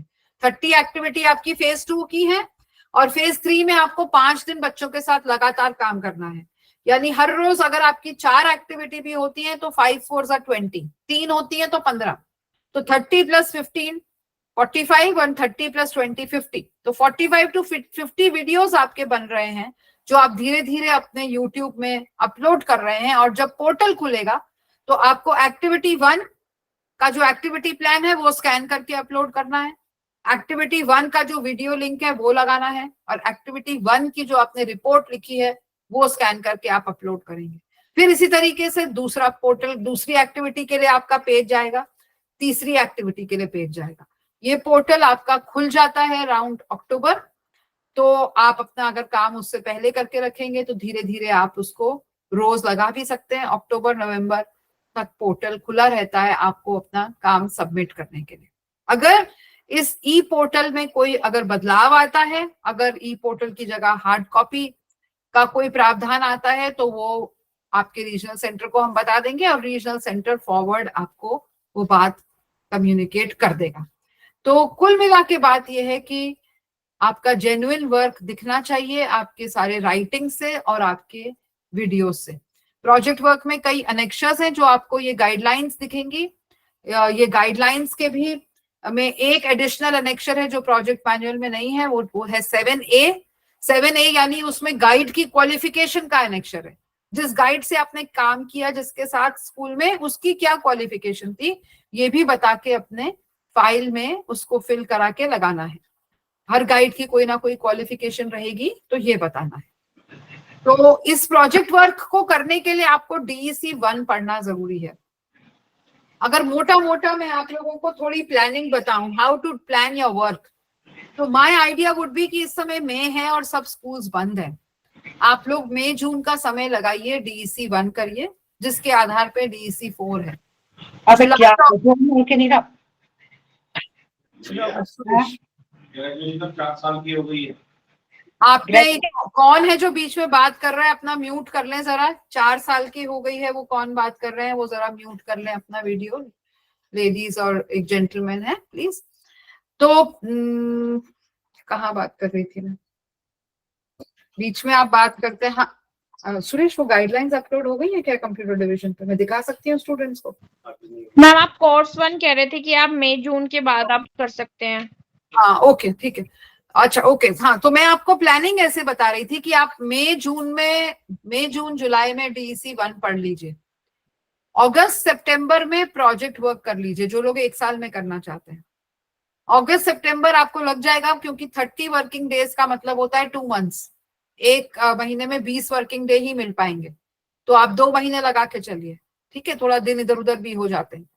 तो अगस्त सितंबर में अपनी फाइल करिए, और फिर आपका जब फाइल तैयार है, राइटिंग वगैरह सब कुछ आपका ठीक है, तो फिर आपके पास फिर से अक्टूबर नवंबर का समय रहता है DEC 2 DEC 3 पढ़ने के लिए। पर हाँ, आपको ये ध्यान रखना पड़ेगा कि DEC 2 और DEC 3 के असाइनमेंट्स आप बीच में 30 सितंबर से पहले करके दे दें, ठीक है। और फिर अगर आपको 1 साल में ही कोर्स खत्म करना है, तो आपको DEC 1 2 3 तीनों के इम्तिहान के लिए बैठना पड़ेगा। ये प्लानिंग है अगर आपको 1 साल में करना है, और अगर 1 साल से ज्यादा लगा के करना है, फिर तो आप अपने जैसे भी पेस करना चाहें कर सकते हैं। मेन कहने का मेरा मतलब ये है, अगस्त सितंबर अक्टूबर इसमें अपना प्रोजेक्ट वर्क खत्म करिए। नवंबर तक भी आप कर सकते हैं, पर फिर आपका एग्जाम का टाइम आ जाएगा दिसंबर में, इसलिए मैं कह रही थी अगस्त सितंबर अक्टूबर में जहां तक संभव हो अपना प्रोजेक्ट वर्क खत्म करिए, सामान तैयार करके रखिए, ताकि जब पोर्टल खुले आप DEC 4 का पोर्टल पे अपलोड कर सकें। मेरे ख्याल में मुझे तो यही सब ही कहना है, और चारों में आप पास होंगे कोर्सेज में, तभी ही आपको डिप्लोमा मिलेगा, वरना नहीं। जितने भी काउंसलिंग सेशन होते हैं, और अगर हमारे यहाँ से हम भी कोई अगर हेडक्वार्टर से डायरेक्ट टेलीकॉन्फ्रेंस सेशन करते हैं, तो हम वो भी इंफॉर्मेशन बताते हैं। आप रीजनल सेंटर्स में या वो वैसे भी आती है, तो आप उस शेड्यूल का भी ध्यान रखिए, और उसको भी जहां तक संभव हो आप अटेंड करिए। तो स्लाइड्स के लिहाज से तो मैंने बोल दिया, और मेरे लिहाज से मैंने सब कुछ जो मुझे बोलना था वो बोल भी दिया है, परंतु जो भी किसी के क्वेश्चंस हैं तो आप बताएं, तो हम बात कर सकते हैं। Last date for submission of projects कोई पूछ रहा है, तो प्रोजेक्ट का पोर्टल खुलता है, मैं बोली हूँ जैसे अक्टूबर नवंबर, सितंबर अक्टूबर नवंबर, सितंबर अक्टूबर आई थिंक नॉर्मल फीस, और नवंबर में शायद लेट फीस। और फिर अगर आप नहीं सबमिट कर पाए तो फिर खुलेगा अप्रैल में, जून में, अगले साल, इस प्रकार से वो खुलता है। तो ये उस तरीके से लास्ट डेट ये है, वरना 3 महीने इसमें 3 साल में तो आपकी कोई भी लास्ट डेट है। असाइनमेंट शो नहीं हो रहे, मैं भी फॉलो अप कर रही हूँ, 1-2 दिन में हो जाएंगे, कंप्यूटर में भेजे हुए हैं, वो अपलोड शो करेंगे। जो ये रिवाइज गाइडलाइंस हैं अमित जी, ये अभी पुरानी ही दिखा रही है, इसलिए मैं स्टूडेंट्स को नहीं दिखाना चाह रही हूँ। एक्चुअली इग्नू के हमारा जो स्कूल का पेज है, जो स्कूल के पेज में प्रोग्राम में डिप्लोमा प्रोग्राम का जो पेज है, उसमें इसका ये आइकन है, पर जब रिप्लेस होगा तो मैं आपको वो लिंक भेज दूंगी, ताकि अगर आप स्टूडेंट्स को आगे नया वाला लिंक भेजना चाहें तो वो लिंक आप तब भेजिएगा। अगर आप PDF भी भेज देंगे, we will share through email. अच्छा, PDF तो मैंने जो फिर अपलोड के लिए भेजा है मैं भेज देती हूँ। हाँ भेज दीजिए, we will share to the student through email. तो मैं तुरंत भेज देती हूँ आपको after the teleconferencing session. Assignments भी मैम भेज दीजिए एक साथ ही। असाइनमेंट्स भी भेज दूं क्या अमित जी? श्योर। ठीक है, तो मैं दोनों भेज देती हूँ, Hindi English assignments and project guidelines, 3 attachments. Project की गाइडलाइंस इंग्लिश के नीचे हिंदी है, अलग नहीं है, पर असाइनमेंट्स अलग हैं। और DEC 4 का कोई असाइनमेंट नहीं है। काउंसलिंग होगी, वो आपको अमित सर आपको पूरी तरह बताएंगे।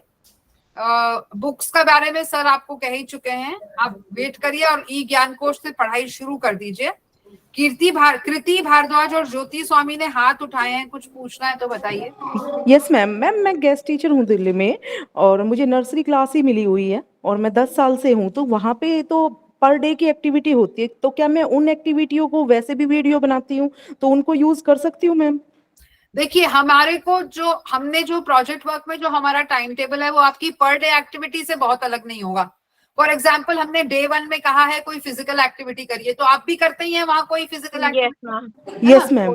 डे 2 में हमने कहा है कि कोई स्टोरी करिए, आप भी स्टोरी सुनाते हैं वहां पे। राइट। Yes ma'am. थोड़ा बहुत फर्क हो सकता है हमने कहा हो कि आप किसी थीम पे करें और वहां कोई दूसरी थीम चल रही हो, तो Yes, उतना ma'am. हमने कहा है कि उतना चेंज आप कर सकते हैं, परंतु ऐसा ना लगे कि आपका टाइम टेबल हमारी प्रोजेक्ट फाइल ना बन जाए। हम जो चाह रहे हैं प्रोजेक्ट फाइल में वो हमें मिले, बाकी आप वही एक्टिविटी आपके स्कूल में हो रही है, इससे हमें कोई प्रॉब्लम नहीं। Okay, thank you ma'am, thank you. जो हम चाह रहे हैं, जिस ऑर्डर में काम चाह रहे हैं वो ऑर्डर में दीजिए।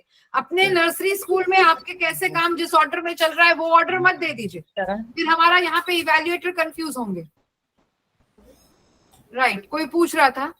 हाँ जी मैम, मुझे पूछना था क्लासेस ये कब से स्टार्ट होंगी? जो जैसे मैंने पीसी सेंटर भरा हुआ है तो ये मुझे थोड़ा सा कंफर्म करें। क्लास का भी मैंने ग्रुप में पोस्ट भी किया है। जो फर्स्ट क्लास DEC 1 की होगी, इट्स स्टार्टेड फ्रॉम 22 मई, जो 2 बजे से 4 बजे के बीच में होगी। तो पूरा जो DEC 1 में देयर आर 10 काउंसलिंग शेड्यूल्स, जो DEC 1 में भी है, 2 में भी है, 3 में भी और 4 में भी है। सो सबसे पहले DEC 1 का schedule may be by tomorrow evening we will share कि ऑल सभी स्टूडेंट के साथ ईमेल पे हम लोग शेयर करेंगे। इसमें गूगल मीट का लिंक भी होगा जिसके थ्रू आप लोग क्लासेस को अटेंड कर पाएंगे। माय क्वेश्चन इज कि मैं वर्किंग, लेकिन मुझे एक चीज और पूछनी थी सर। पीसी सेंटर में जैसे भरा और मैं पीछे कंफर्म करने गई थी तो उन्होंने कहा था कि हो सकता है आपका सेंटर चेंज कर दें या कुछ भी है, तो आप एक बार कंफर्म कर लेना। देखिए, अभी 2-3 चीजें हैं। आप सभी लोग जितने भी स्टूडेंट्स हैं वो रीजनल सेंटर पे जो स्टडी सेंटर है 2900 उसी से अटैच है। तो जो हमारा पहले एक सेंटर था वो UGC ODL नॉन कंप्लायंस से बंद हो गया है। सो सभी क्लासेस जितनी भी हैं सब ऑनलाइन होगी, आप ही गूगल मीट के थ्रू होंगी, जिसका डिटेल शेड्यूल रीजनल सेंटर आपको शेयर करेगा। First thing. दूसरी 2-3 चीजें मैं और बताना चाहूंगा जो मैं डॉक्टर रीता से भी रिक्वेस्ट करूंगा, क्योंकि अभी जो आगे इसके क्या स्टेप होंगे, जैसा जो मैम ने एकेडमिक एस्पेक्ट कवर किया पूरे प्रोग्राम के कंटेंट के बारे में, तो लेकिन स्टूडेंट की लाइफ साइकिल में there are number of steps in ODL system. क्योंकि अभी तक मोस्टली हम लोग रेगुलर सिस्टम के पार्ट रहे हैं, तो उसका और ODL में काफी डिफरेंस है। तो वो क्या आपको ध्यान रखने हैं, क्या क्या चीजों की जो प्लानिंग करनी है, जिससे कि हम सभी लोगों का ऑब्जेक्टिव ये है कि जो प्रोग्राम है ये आप 1 ईयर में कंप्लीट कर लें। इसके लिए आपको भटकना ना पड़े, जाना ना पड़े, और ये इजीली और स्मूथली आप लोग इस प्रोग्राम को कवर कर पाए। So I request my colleague doctor Rita to kindly inform जो वेरियस स्टेप्स है स्टूडेंट लाइफ साइकिल के, जिससे कि आपका ये प्रोग्राम स्मूथली कवर हो सके। 27 या डॉक्टर रीता? हाँ यस सर। सो अभी हम थोड़ा सा आप लोग को बताएंगे जो हमारे जो वेरियस स्टेप्स है हमारे इसके, कैसे कैसे आपको आगे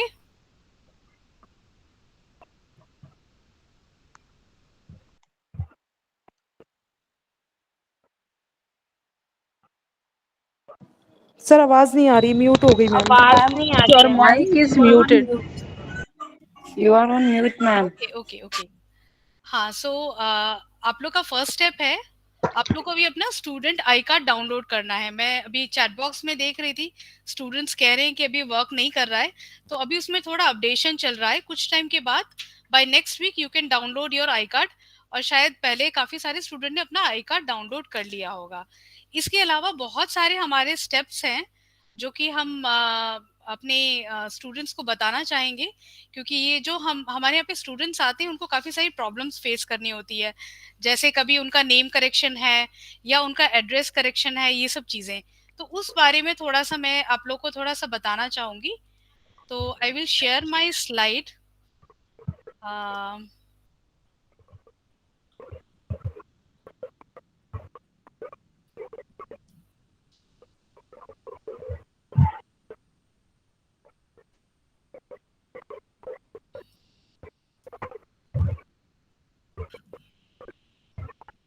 I think my slides are visible. Yes, ma'am. ये इनिशियल चीजें हैं, ये मैं आपको नहीं बता रही हूँ because you already taken admission in IGNOU.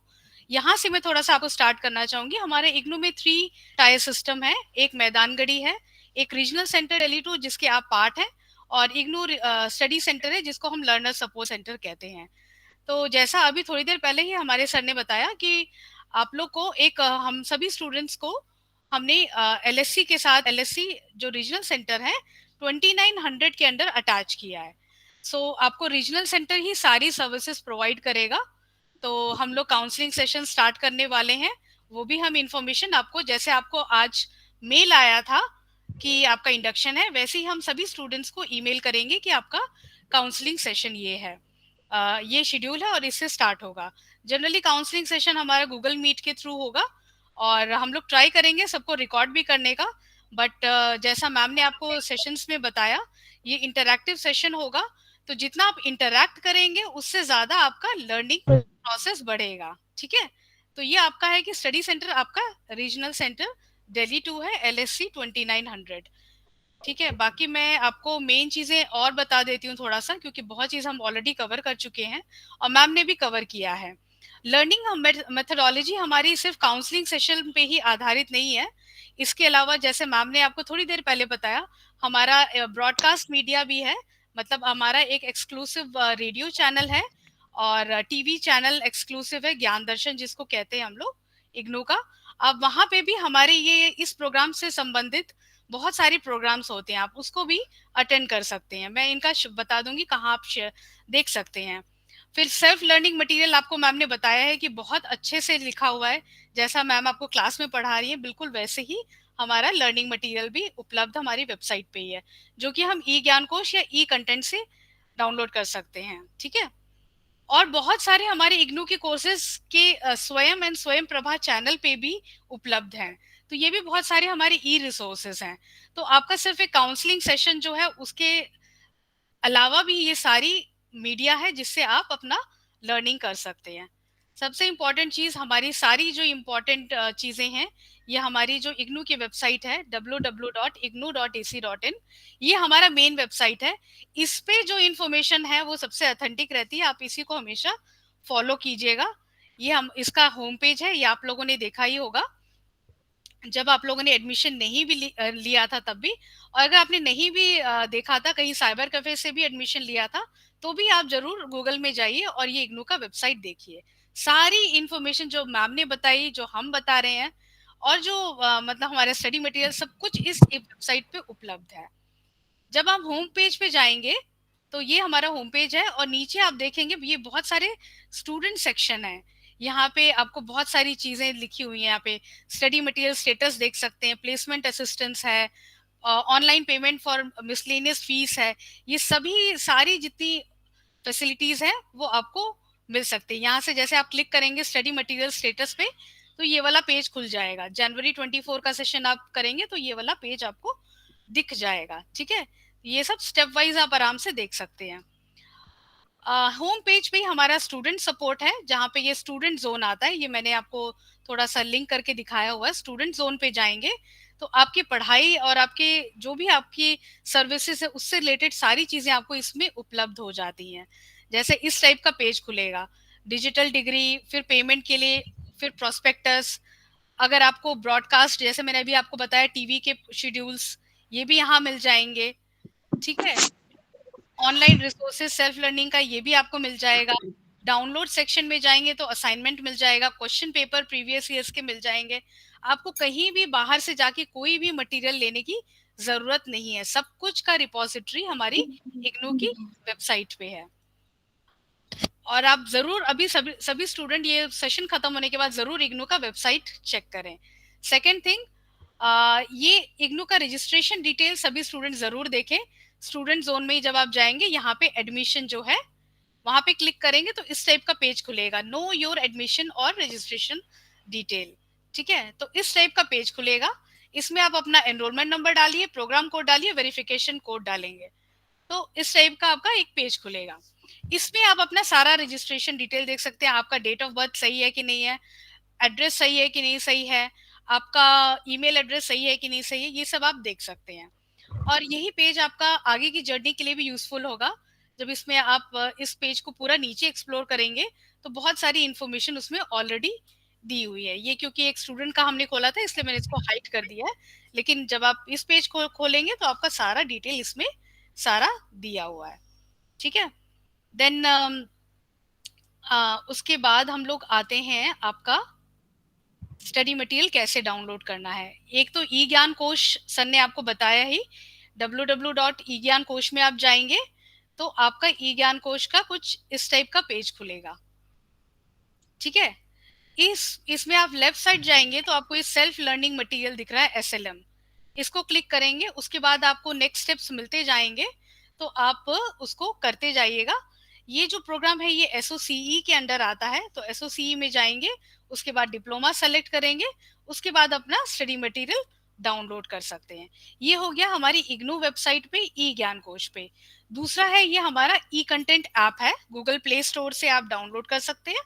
इसमें आप अपना रजिस्टर करें, अपना एनरोलमेंट नंबर, और उसके बाद आप अपना आपको स्टडी मटेरियल मिल जाएगा आपके इसमें मोबाइल पे भी। ठीक है, तो जिनका भी गूगल प्ले स्टोर है, मतलब एंड्रॉइड फोन है, वो इसको आराम से देख सकते हैं। तो आपके फोन में भी आपका स्टडी मटेरियल उपलब्ध है, आपके कंप्यूटर में भी स्टडी मटेरियल उपलब्ध है, और आप डाउनलोड करके किसी भी डिवाइस पे इसको देख के पढ़ सकते हैं। So do not wait for study material, वो आ जाएगा, जिसने ऑफलाइन सबमिट मतलब ऑप्शन दिया उनको मिल जाएगा। कई बार पोस्टल डिले की वजह से इश्यूज आते हैं, तो एक बार अपने घर के जो नियरेस्ट पोस्ट ऑफिस है वहां पे भी बात कर लीजिए कि आपके एक स्टडी मटेरियल आने वाला है, नियरेस्ट जो पोस्टमैन है, सो दैट वो भी अवेयर होगा कि आप भी अवेयर हैं कि आपका स्टडी मटेरियल आने वाला है।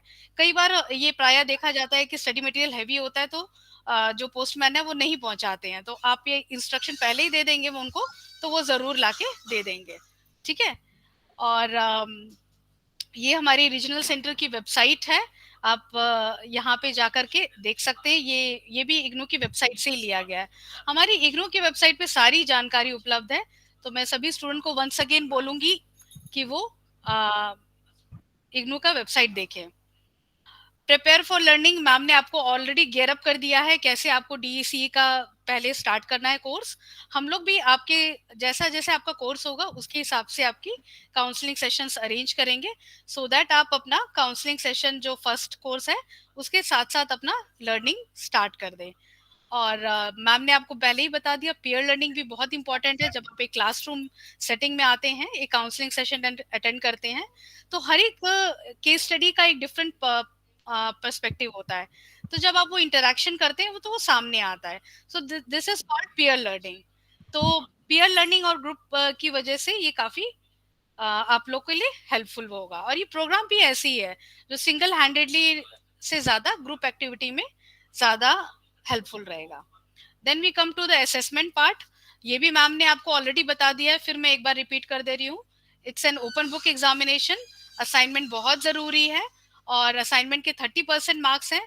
और अगर अपना स्टडी मटेरियल, काउंसलिंग सेशन सब अच्छे से अटेंड करते हैं तो आप खुद से ये असाइनमेंट अपना अच्छे से लिख सकते हैं। असाइनमेंट हैंड रिटन होता है, और ये जरूरी है कि आप अपना उसका एक कॉपी जरूर रखें। और 30% वेटेज है, वेबसाइट पे अवेलेबल है। और अभी हमने मैम से भी बात किया, हम लोग असाइनमेंट और आपका जो ये प्रोजेक्ट गाइडलाइन है वो आपको थ्रू मेल भी भेज देंगे। ठीक है, तो बिल्कुल भी आपको इधर उधर कहीं भी बहुत सारे आपको हो सकता है मैसेज आए, हो सकता है आपको कुछ मेल आए कि आप यहाँ से असाइनमेंट परचेज कर लीजिए, यहाँ से प्रोजेक्ट परचेज कर लीजिए इतने पैसे में, उससे कोई फायदा नहीं है। और आप लोग ने ये प्रोग्राम एक लर्निंग के लिए किया है, तो मैं ये चाहूंगी कि सभी स्टूडेंट्स पढ़ लिख करके ये कोर्स को कंप्लीट करें। और ये कोर्स भी ऐसा है जिसमें पढ़ने लिखने से ही काम आएगा। असाइनमेंट्स प्रोग्राम वाइज होते हैं, ये अभी हमने आपको थोड़ी देर पहले बता ही दिया। असाइनमेंट भी वेबसाइट पे अवेलेबल है। ये एक बहुत इंपॉर्टेंट स्लाइड है, क्योंकि हमने देखा है कई बार बच्चों के असाइनमेंट सबमिट करते हैं लेकिन वो मार्क्स अपडेट नहीं होते हैं। तो उसके लिए सबसे पहली चीज, अपने असाइनमेंट का फोटो कॉपी जरूर रखें अपने पास। और अगर हमने अभी मोड नहीं डिसाइड किया है, आपको रीजनल सेंटर दिल्ली 2 पे ही असाइनमेंट सबमिट करना होगा। तो हम आपको बता देंगे हार्ड कॉपी सबमिट करना है या ऑनलाइन सबमिट करना है। ये बेसिकली आप लोग एनुअल स्टूडेंट्स हैं, तो सितंबर में आपको सारे आपको असाइनमेंट सबमिट करना है for all the 3 courses. 4th course जो है वो आपका प्रोजेक्ट है, ठीक है। तो पहले 3 कोर्सेज का आपको असाइनमेंट सबमिट करना है और मोड हम आपको ड्यू कोर्स ऑफ टाइम में बता देंगे। सितंबर में आपको सबमिट करना है। सितंबर में ही आपको अपना एग्जाम फॉर्म भी सबमिट करना है, because this is 1 year program, तो you all student are eligible to appear for exam in December। तो दिसंबर में अगर आपको एग्जाम देना है तो अब सितंबर या अक्टूबर में हमारा ऑनलाइन फॉर्म आता है, वेबसाइट पे ही आता है, जैसे आपने एडमिशन लिया था वहीं पे आप देखेंगे तो आपको दिख जाएगा। ये जो आपका पेज है ना, रजिस्टर ऑनलाइन पे जाएंगे तो टर्म एंड एग्जाम का ऑप्शन आता है, इसी में रजिस्टर ऑनलाइन में सारी चीजें आपको मिल जाएंगी, ठीक है। तो आपको वहां पे अपना एग्जाम फॉर्म सबमिट करना होगा। 200 रुपीज पर कोर्स फी होता है, एग्जामिनेशन फी। तो जब भी एक्टिव लिंक एक्टिव होगा तब आप इसको अपना एग्जाम फॉर्म सबमिट कर दीजिएगा।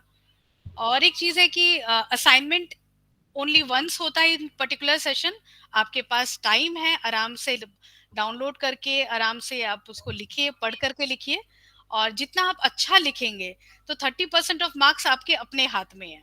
अच्छे से लिखेंगे तो आपका तैयारी भी हो जाएगा, और असाइनमेंट क्योंकि आपको एग्जाम से पहले देना है तो आपकी ऑलरेडी तैयारी हो जाएगी। तो दिसंबर में जब आप एग्जाम देंगे तो आपकी तैयारी हो जाएगी, तो आपका थ्योरी एग्जाम भी बहुत अच्छा जाएगा। तो जितना खुद से पढ़ाई करेंगे उतना आपके लिए बेनिफिशियल रहेगा। There is no provision of reevaluation. कई बार बच्चे ऐसे ही सबमिट कर देते हैं, गलत फाइल सबमिट कर देते हैं या इनकम्प्लीट सबमिट कर देते हैं और वो पासिंग मार्क्स नहीं उनको मिलता है, तो उस सेशन में उनको अलाउड नहीं है। तो वहां पे आपको थोड़ा फ्लेक्सिबिलिटी मिल जाता है, बिकॉज आपको जैसे मैम ने बताया ही कि मैक्सिमम ड्यूरेशन इस प्रोग्राम का 3 इयर्स है। तो अगले नेक्स्ट ईयर आप उसको सबमिट कर सकते हैं अगर आप असाइनमेंट या थ्योरी में फेल हो जाते हैं। अगर आप किसी कारणवश दिसंबर में एग्जाम नहीं देना चाहते हैं तो आप जून 2025 में एग्जाम दे सकते हैं, क्योंकि इग्नू का एग्जाम है वो 2 बार होता है, जून में और दिसंबर में। तो पहला एलिजिबिलिटी आप लोग का दिसंबर 24 में है, क्योंकि आप एनुअल स्टूडेंट हैं, और उसके बाद आप हर 6 महीने आप एग्जाम दे सकते हैं अगर आपका क्लियर नहीं हुआ है तो। बट अगर आप सीरियसली काउंसलिंग सेशन अटेंड करेंगे, पढ़ाई करेंगे, प्रोजेक्ट वर्क भी साइड कर देंगे, तो एक अलग आपका अंडरस्टैंडिंग डेवलप होता जाएगा और आप 1 साल में कंप्लीट कर लेंगे, ठीक है। और मैम बस लास्ट में खत्म कर रही हूँ। बहुत सारी जो हमारी चीजें हैं वो सोशल मीडिया पे भी उपलब्ध है। हमारे इग्नू का भी फेसबुक पेज है, और इग्नू रीजनल सेंटर दिल्ली 2 का भी फेसबुक पेज है, ट्विटर है, और ज्ञानवाणी, ज्ञान दर्शन, ये बहुत सारी सोशल मीडिया के थ्रू भी आप ऑनलाइन रिसोर्सेस देख सकते हैं। तो आप जरूर हमारा विजिट कीजिए, और सारी जानकारी, इंपॉर्टेंट जानकारी हम अपने वेबसाइट पे भी डालते हैं, फेसबुक पे भी डालते हैं, ट्विटर पे भी डाल देते हैं।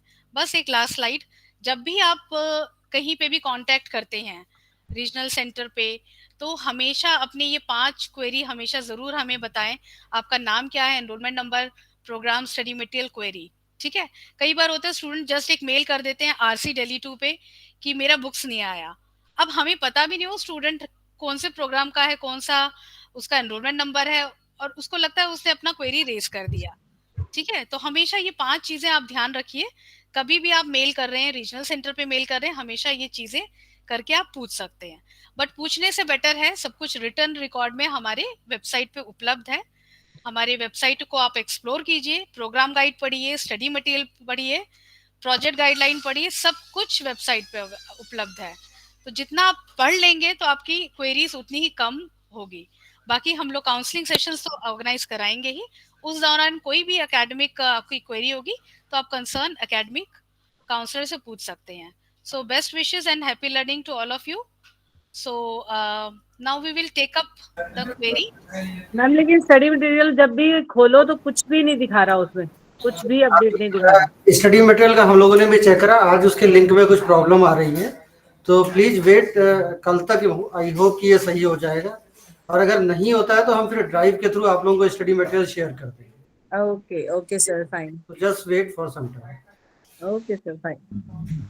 मैम हम खुद रीजनल सेंटर पे जाके अपना असाइनमेंट वगैरह सब सबमिट कर सकते हैं या पोस्ट से ही करना है? देखिए, अभी असाइनमेंट आप जो सभी लोगों को जमा करना है वो सितंबर के मंथ में करना है, तो इसलिए थोड़ा सा वेट करिए कि असाइनमेंट कब जमा करना है। So we will inform you कब जमा करना है, कहाँ पर जमा करना है, मोड क्या होगा। तो प्लीज सर, हम ये पूछ रहे थे कि सेंटर चेंज हो सकता है क्या? क्या चेंज हो सकता है? सेंटर चेंज हो सकता है, जैसे दिल्ली का अब सेंटर जैसे हिसार का हुआ, फतेहाबाद का। इसमें आप सभी लोग एक तो म्यूट रखिए और अपना हैंड रेज कर लें, जिससे कि 1 बाय 1 हम लोग आपको बुला पाए। देखिए, किसी भी दौरान जो प्रोग्राम में जो आपने इनरोल करा है, कभी भी आप अपना स्टडी सेंटर और रीजनल सेंटर को चेंज करा सकते हैं। उसके लिए आपको रीजनल सेंटर पे एक ईमेल के थ्रू अपना आई कार्ड अटैच करते हुए एक रिक्वेस्ट लेटर भेजना होगा, और उसमें वो सभी पॉइंट लिखेगा जो डॉक्टर रीता ने अभी बताए, और फिर उसका लगभग 5 से 6 दिन में आपका स्टडी सेंटर और आरसी चेंज हो जाएगा। और एक पॉइंट मैं और ऐड करना चाहूँगा, एग्जामिनेशन आप इंडिया में कहीं भी दे सकते हैं, तो उसके लिए रीजनल सेंटर या स्टडी सेंटर चेंज कराने की जरूरत नहीं है, क्योंकि एग्जामिनेशन फॉर्म जब आप सितंबर में भरेंगे तो उसमें जो भी स्टडी जो एग्जाम सेंटर आप सेलेक्ट करेंगे, संभवतः यूनिवर्सिटी वहां पर आपको अलॉट कर देगी for the appearing in term and examination. अब कुछ क्वेश्चन, एक और चीज बस ऐड करना था, मीडियम का बहुत स्टूडेंट को क्वेरी होता है कि हमने by chance English medium select कर लिया, हिंदी मीडियम सेलेक्ट कर लिया, तो जो मीडियम होता है वो आपका मीडियम रिप्रेजेंट करता है आपका स्टडी मटेरियल। जैसे अगर आपने हिंदी लिखा है तो आपका हिंदी की स्टडी मटेरियल आएगा, इंग्लिश लिखा है तो इंग्लिश का स्टडी मटेरियल आएगा। लेकिन आपके पास चॉइस है, आप हिंदी या इंग्लिश किसी में भी अपना असाइनमेंट भी लिख सकते हैं और एग्जाम में भी लिख सकते हैं। ठीक है, तो वहां पे ऐसा कुछ नहीं है कि आपको मीडियम चेंज कराना है फॉर राइटिंग असाइनमेंट या फिर फॉर अपियरिंग इन एग्जामिनेशन। तो वहां पे आपके पास चॉइस है, आप कोई भी लैंग्वेज यूज कर सकते हैं, कोई भी मीडियम। सिर्फ मीडियम रिप्रेजेंट करता है आपका स्टडी मटेरियल। अब कुछ क्वेरी हम लोग ले लेते हैं। तासी, मिस तासी। सर, मुझे एक क्वेश्चन और पूछना है। मुझे बस इतना बता दो, फिजिकल जो क्लासेस होंगी वो कब से स्टार्ट है? फिजिकल क्लासेस नहीं होंगी, सभी क्लासेज ऑनलाइन होंगी। ओ सर, जो मतलब ऑनलाइन जिनको दिक्कत हो फिर वो कैसे करेंगे? नहीं, अगर आपको ऑनलाइन दिक्कत, किस तरह की दिक्कत होगी ये बताइए। सर, ऑनलाइन स्टडी तो कभी करी नहीं। देखिए, प्रेजेंट में मैं इतना आपको एश्योर कर सकता हूँ कि ऑनलाइन जो क्लासेज होंगी और जो हमारे काउंसलर्स उसमें हैं, तो आप किसी भी स्टूडेंट को, चाहे गूगल मीट के थ्रू क्लासेज होगी, अपने मोबाइल से आप अटेंड कर सकते हैं, कंप्यूटर सिस्टम पे कर सकते हैं, तो किसी तरह की प्रॉब्लम आपको नहीं होगी, और आपकी कन्वीनियंस भी, आप अपने टाइम पे अपने घर से उन क्लासेज को अटेंड कर सकते हैं। पर सर, जैसे फिजिकल क्लासेस के लिए सैटरडे संडे चूज करा था, है ना, तो वो मतलब फिर क्या था कि सैटरडे संडे क्लासेस होंगी तो अब नहीं होंगी, तो ये दिक्कत कर जाएगा बहुत। कोई आपको दिक्कत नहीं होगी, आप एक बार स्टडी करिए और डेफिनेटली अपना फीडबैक हमें दीजिएगा क्लासेस होने के बाद। पूजा, जैसे आज हम लोग जुड़े हैं, स्टडी दोबारा कर रही हूँ। पूजा, जैसे आज हम लोग जुड़े हैं वैसे ही आपकी क्लास होगी गूगल मीट के थ्रू ही। ठीक है, और हम लोग कोशिश करेंगे, अगर मतलब एक्सपर्ट से बात करके वीकेंड में ही क्लास कराएंगे, सो दैट आपको मतलब बेस्ट टाइम मिले पढ़ने के लिए। Hello ma'am. Okay fine ma'am, hello sir. एक मिनट करके मैं सबको बुला रहा हूँ, अदरवाइज क्या, काफी लोग हैं। पूजा गुलाटी नेक्स्ट। सर जी, पूजा गुलाटी। हाँ जी सर, मैं पूजा हूँ। अच्छा, आपका हो गया? मुझे, हाँ मेरा हो गया, मैंने फिजिकल क्लासेस के लिए थोड़ी रिक्वेस्ट करी थी। अभी आप अटेंड करना मैम शुरू करिए। I assure you you will enjoy these online classes. Okay fine sir, fine. Sachin Dahiya. Sir, इसके एग्जाम ऑनलाइन हो गए ऑफलाइन? नहीं, एग्जामिनेशन सभी ऑफलाइन होंगे। जो आप सितंबर में एग्जाम फॉर्म भरेंगे तो दिसंबर में एग्जामिनेशन आप दे सकते हैं। सर, मैंने ना हरियाणा हिसार से हूँ मैं, तो हिसार के आसपास एक फतेहाबाद कॉलेज बता रहे हैं। हिसार में भी है, फतेहाबाद में भी, दोनों जगह एग्जाम होते हैं इग्नू के। तो सर, मैं फतेहाबाद का सेंटर भर सकता हूँ? हाँ, जब एग्जामिनेशन फॉर्म आप भरेंगे तो फतेहाबाद सेलेक्ट कर लीजिएगा। ठीक है, thank you sir. Ashish Saxena. Ashish Saxena. Hello. Ranjana please wait, हम आपको बुलाएंगे। Hello. Next is Renu Singh. Hello. Sir, मेरी क्वेरी है कि स्टडी मटेरियल का जो लैंग्वेज चेंज करना है वो कैसे होगा? मैंने जैसे हिंदी करा है तो मुझे इंग्लिश में लेना है तो मैं कैसे लूंगी? देखिए, दो चीजें हैं, क्योंकि अगर आपको मीडियम चेंज कराना है उसके लिए आपको स्टूडेंट रजिस्ट्रेशन डिवीजन आना पड़ेगा। लेकिन बेस्ट ये है कि अननेसेसरी उसके लिए दोबारा से आप फीस दें, पैसा दें, तो ये सभी सॉफ्ट कॉपी मटेरियल की ऑनलाइन अवेलेबल है, तो आप इंग्लिश के डाउनलोड कर लीजिए, उसको सप्लीमेंट्री की तरह स्टडी कर लीजिए आप। Okay sir, thank you so much. जी, आशीष सक्सेना।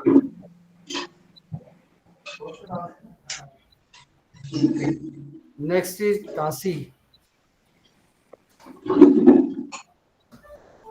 मिस तासी। ज्योति स्वामी। हेलो। जी, तासी बताइए। हाँ जी सर, मेरा स्टडी सेंटर जो दिल्ली में है लेकिन मैं मैसूर में हूँ, तो मैं वो कैसे चेंज करवाना है? नहीं, वैसे आपको स्टडी सेंटर किस पर्पज के लिए चेंज कराना है? नहीं, मैं तो वहाँ शिफ्ट हो गई हूँ मैसूर। ओके, अगर I mean, if you are comfortable in attending the online classes, then there is a no need for the change of the study center. Otherwise, then exam centre के लिए, हाँ, एग्जामिनेशन के लिए जब एग्जामिनेशन फॉर्म आप भरोगे, then you just have to select the examination center Mysore. For that also there is no need for the change of study center and regional center. Okay, तो exam centre जो study centre जो तो मैसूर में है, लेकिन हम लोग के गांव में हुंगसुर में एग्जाम सेंटर होगा, शायद होगा कि नहीं होगा? मैम, हर जगह तो नहीं होता। इग्नू लगभग 700 जगह एग्जामिनेशन कराती है, लेकिन हर विलेज में नहीं कराती है, तो मे भी हो सकता है जो आपकी नियरेस्ट तहसील हो या डिस्ट्रिक्ट हेडक्वार्टर हो वहां पर एग्जाम सेंटर हो। अच्छा, तो आज सिर्फ ऑनलाइन ही क्लासेस होगा सर, सिर्फ सैटरडे संडे? हाँ, हम लोग ऑनलाइन कराएंगे, लेकिन हाँ, अगर आपको लगता है कि जो आपके नियरेस्ट स्टडी सेंटर इग्नू का एक बार पता कर लीजिए, तो अगर if you are more comfortable in attending classes over there, so please submit a request through email to us for the change of the regional centre and study centre. अच्छा, वैसे online classes daily होते हैं sir कि Saturday Sunday? नहीं, इसमें total ma'am जो classes होंगी, हर course में 10 क्लासेज का सपोर्ट आपको दिया जाएगा, और मोस्टली ये वीकेंड इवनिंग आवर्स में। तो सर अच्छा, तो 10 डेज का पूरा कवर हो जाता है एक सब्जेक्ट? हाँ, जो एक्चुअली क्या है ना, देखिए, इग्नो का जो स्टडी मटेरियल इस तरह से लिखा गया है कि आप उसका नाम भी इसीलिए सेल्फ लर्निंग मटेरियल है या सेल्फ इंस्ट्रक्शन मटेरियल है, तो अगर आप इसको पढ़ेंगे तो बहुत चीजें आपको खुद क्लियर हो जाएंगी। और counselling sessions are basically the doubt clearing session, जिसमें काउंसलर्स आपको अगर कोई उस सब्जेक्ट से रिलेटेड अगर कोई क्वेरी है, then you are suppose to ask your question, I mean the counsellor will respond to your query. अच्छा, ठीक है sir, thank you sir. Jyoti Swami. Sir, ये क्लासेस जो होंगी क्या हमें रिकॉर्डेड भी मिलेगी? अगर कभी एक आधी क्लास मिस हो जाए, हमसे ना अटेंड कर पाए हम, तो फिर वो कैसे? एक्चुअली क्या है ना, हर क्लास की रिकॉर्डिंग फैसिलिटी उस ईमेल पे उपलब्ध नहीं होती, और हमें काफी क्लासेस करानी होती है, सो वी विल सी कि अगर कोई ऐसी फैसिलिटी हो पाए और जिसमें रिकॉर्डिंग भी मिल पाए। ठीक है, okay sir. Next Nisha Mahur. Yes sir. Sir, ये जो क्लास होगी ऑनलाइन वो डेली होगी या फिर वीक में एक बार या 2 बार होगी? देखिए, पूरे जो कोर्स आपका है जिसमें 4 पेपर्स हैं, उसमें टोटल अभी से लेकर लगभग 10 नवंबर 2024 तक 40 क्लासेज आपकी होंगी, टोटल चारों पेपर, 3 पेपर्स और 1 प्रोजेक्ट की। ये शेड्यूल आपको दिया जाएगा, मुझे लगता है कल तक शेड्यूल DEC 1 का आपको शेयर हो जाएगा, तो आप लोग उससे क्लास अपना अटेंड करना शुरू करिए। Okay sir. ओके, या पूजा गुलाटी। और सर, बाय चांस अगर क्लास मिस हो गई तो फिर कैसे, क्लास का क्या करेंगे? फिर नेक्स्ट क्लास अटेंड कर लीजिएगा अगर मिस हो जाए, लेकिन कोशिश करिएगा, देखिए हफ्ते में 1 या 2 बार हो रही, so try to attend these classes, और आप मोबाइल से कहीं भी होंगे अटेंड कर सकते हैं। Okay sir, thank you. हाँ जी सर। जी बताइए। हाँ जी सर, ये क्लासेस कब से सर स्टार्ट होनी है?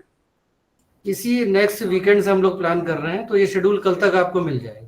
ओके सर, और कब तक होंगी ये लास्ट क्लासेस?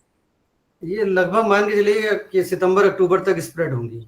अक्टूबर तक स्प्रेड है, ओके सर। और मतलब वीक में 1 वीक में 2 क्लासेस? ये अभी शेड्यूल आपको डिटेल आ जाएगा तो और क्लियर हो जाएगा। ओके, क्योंकि बहुत सी चीजें हैं, काउंसलर कब अवेलेबल हैं जिनको पढ़ाना है, तो there are lots of factors. So we will share the schedule to you. Okay sir, okay fine. Next is Ranjana Kaushik. Hello. जी बताइए। हाँ जी सर, एग्जाम सेंटर हम पलवल डाल सकते हैं अपना? हाँ डाल सकते हैं। जब आप पलवल में अगर एग्जाम होता है, मैं श्योर नहीं हूँ पलवल में एग्जाम होता है कि नहीं होता है, लेकिन अगर होता है तो जहाँ भी आपके नियरेस्ट है वहां पर आप एग्जाम सेंटर ले सकते हैं। और सर ये क्लासेस रिकॉर्डेड मिल सकती है? पहले भी मैं रिस्पॉन्ड कर चुका हूँ, तो अगर रिकॉर्डिंग होगी तो आपको उपलब्ध कराई। मैं श्योर नहीं होगी रिकॉर्डेड हर क्लास होगी। सर वो जैसे कि हमें कोई क्वेरी वगैरह हो किसी सब्जेक्ट में, तो हम कोई ऐसा ग्रुप नहीं है व्हाट्सएप ग्रुप जिसपे नोटिफिकेशन आ जाए, कुछ बातें कर लें? ये जो क्लासेज है, ये जो मैडम क्लासेज है ना, ये आपकी बातें करने के लिए ही है। तो अगर आपकी कोई भी क्वेरी है तो आपकी वीक में 2 से 3 बार आप अपने एकेडमिक काउंसलर से मिल रहे हैं। अच्छा, तो जो भी क्वेरी है वो नोट करके रखिए और उसको क्लास में रिजॉल्व करिए। इग्नो में क्या हम लोगों ने देखा है कि मतलब हम लोगों के नंबर पे रात को 1-1 बजे तक मैसेज आते हैं, जो हमारे लिए भी पॉसिबल फिजिकली नहीं है। रीजनल सेंटर दिल्ली 2 में 1.5 लाख के स्टूडेंट्स हैं, तो आप समझ सकते हैं कि अगर दिन में 500 लोग भी अगर मैसेज भेज देंगे, it's very difficult for us to respond. तो जो क्लासेज होती हैं अगर आप नोट करके रखिए और जो काउंसलर्स हैं वो रिस्पॉन्ड करेंगे आपको। ठीक है, ओके सर। बेस्ट है कि आप अपनी प्रोग्राम गाइड जो मैंने एक लिंक शेयर करा उसको पढ़िए, और जो अदर जो लिंक शेयर करे हैं अगर आप पढ़ेंगे तो मुझे लगता है आपकी कोई क्वेरी होगी हम लोगों से। ठीक है, ओके सर। सर असाइनमेंट वगैरह फिर वो सब आपको मेल पे मिल जाएंगे या लिंक हम शेयर करेंगे आपको। Okay sir. Next is Faizan Siddiqui. Sir मेरा क्वेश्चन ये था कि आप जो हमारे इग्नू का आई कार्ड है उसे देखकर हम किसी जो हमारे नियर बाई कॉलेज है DU का या जहाँ पर इग्नू का सेंटर है, तो वहाँ की लाइब्रेरी यूज़ कर सकते हैं क्या स्टडी के लिए? लाइब्रेरी एक्चुअली क्या है कि हर स्टडी सेंटर अलाउ नहीं करता है, तो मैं इस बारे में कहना मुश्किल होगा मेरे लिए कि जहाँ पर भी स्टडी सेंटर उनके कोऑर्डिनेटर से आप मिल सकते हैं अगर वो अलाउ करें आपको। अदरवाइज हर स्टडी सेंटर पे फैसिलिटी भी उपलब्ध नहीं है। और आजकल तो हालांकि प्रोफेसर रेखा मैम और ज़्यादा बता पाएंगे आपके सब्जेक्ट के बारे में, लेकिन मोस्टली बहुत चीज़ें आजकल डिजिटल फॉर्म में उपलब्ध हैं। अगर आप इंटरनेट पे और सब चीज़ों पे एक्सेस करेंगे तो बहुत सी इंफॉर्मेशन आप एक्सेसिबल कर सकते हैं। सर ऑनलाइन मोड में डिस्ट्रैक्शन नहीं, ज़्यादा रहता है। आपको लाइब्रेरी जाना क्यों है? लाइब्रेरी किस लिए जाना है? मैम जैसे वहाँ पे बुक्स भी अवेलेबल हो जाती हैं और एक स्टडी का जो माहौल होता है स्टडी का माहौल का अलग बात है, पर लाइब्रेरी पहले जो कोर्स मटेरियल है उसको तो पढ़ लीजिए पूरी तरह मेरे हिसाब से, है ना। एक्स्ट्रा स्टडी कर लीजिए, अच्छी बात है, परंतु एज सच कोई कॉलेज की लाइब्रेरी, क्योंकि ये सब्जेक्ट जो है ये जिन कॉलेजेस में उपलब्ध है वहां स्टडी सेंटर है नहीं, तो वो एज सच आपको लाइब्रेरी में जाने को सो टू से शायद नहीं हो पाएगा। स्टडी सेंटर की लाइब्रेरी भी आपके लिए उपलब्ध है नहीं, ये मैं नहीं कह सकती हूँ। पर यूं वैसे अगर आपको केवल एक माहौल चाहिए तो पब्लिक लाइब्रेरी तो होती है, वहां अपना ब्लॉक ले जाइए और वहां पढ़ लीजिए।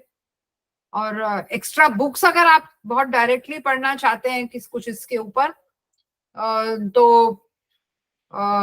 उसके लिए तो थोड़ा सा आपको इंडियन बुक्स ही आप पढ़ें तो बेटर है, वरना तो बुक्स तो बहुत अवेलेबल है, पर क्या आपके पास समय है उनको पढ़ने का, ये बात है।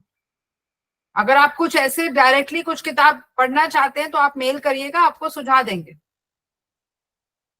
Okay ma'am, thank you.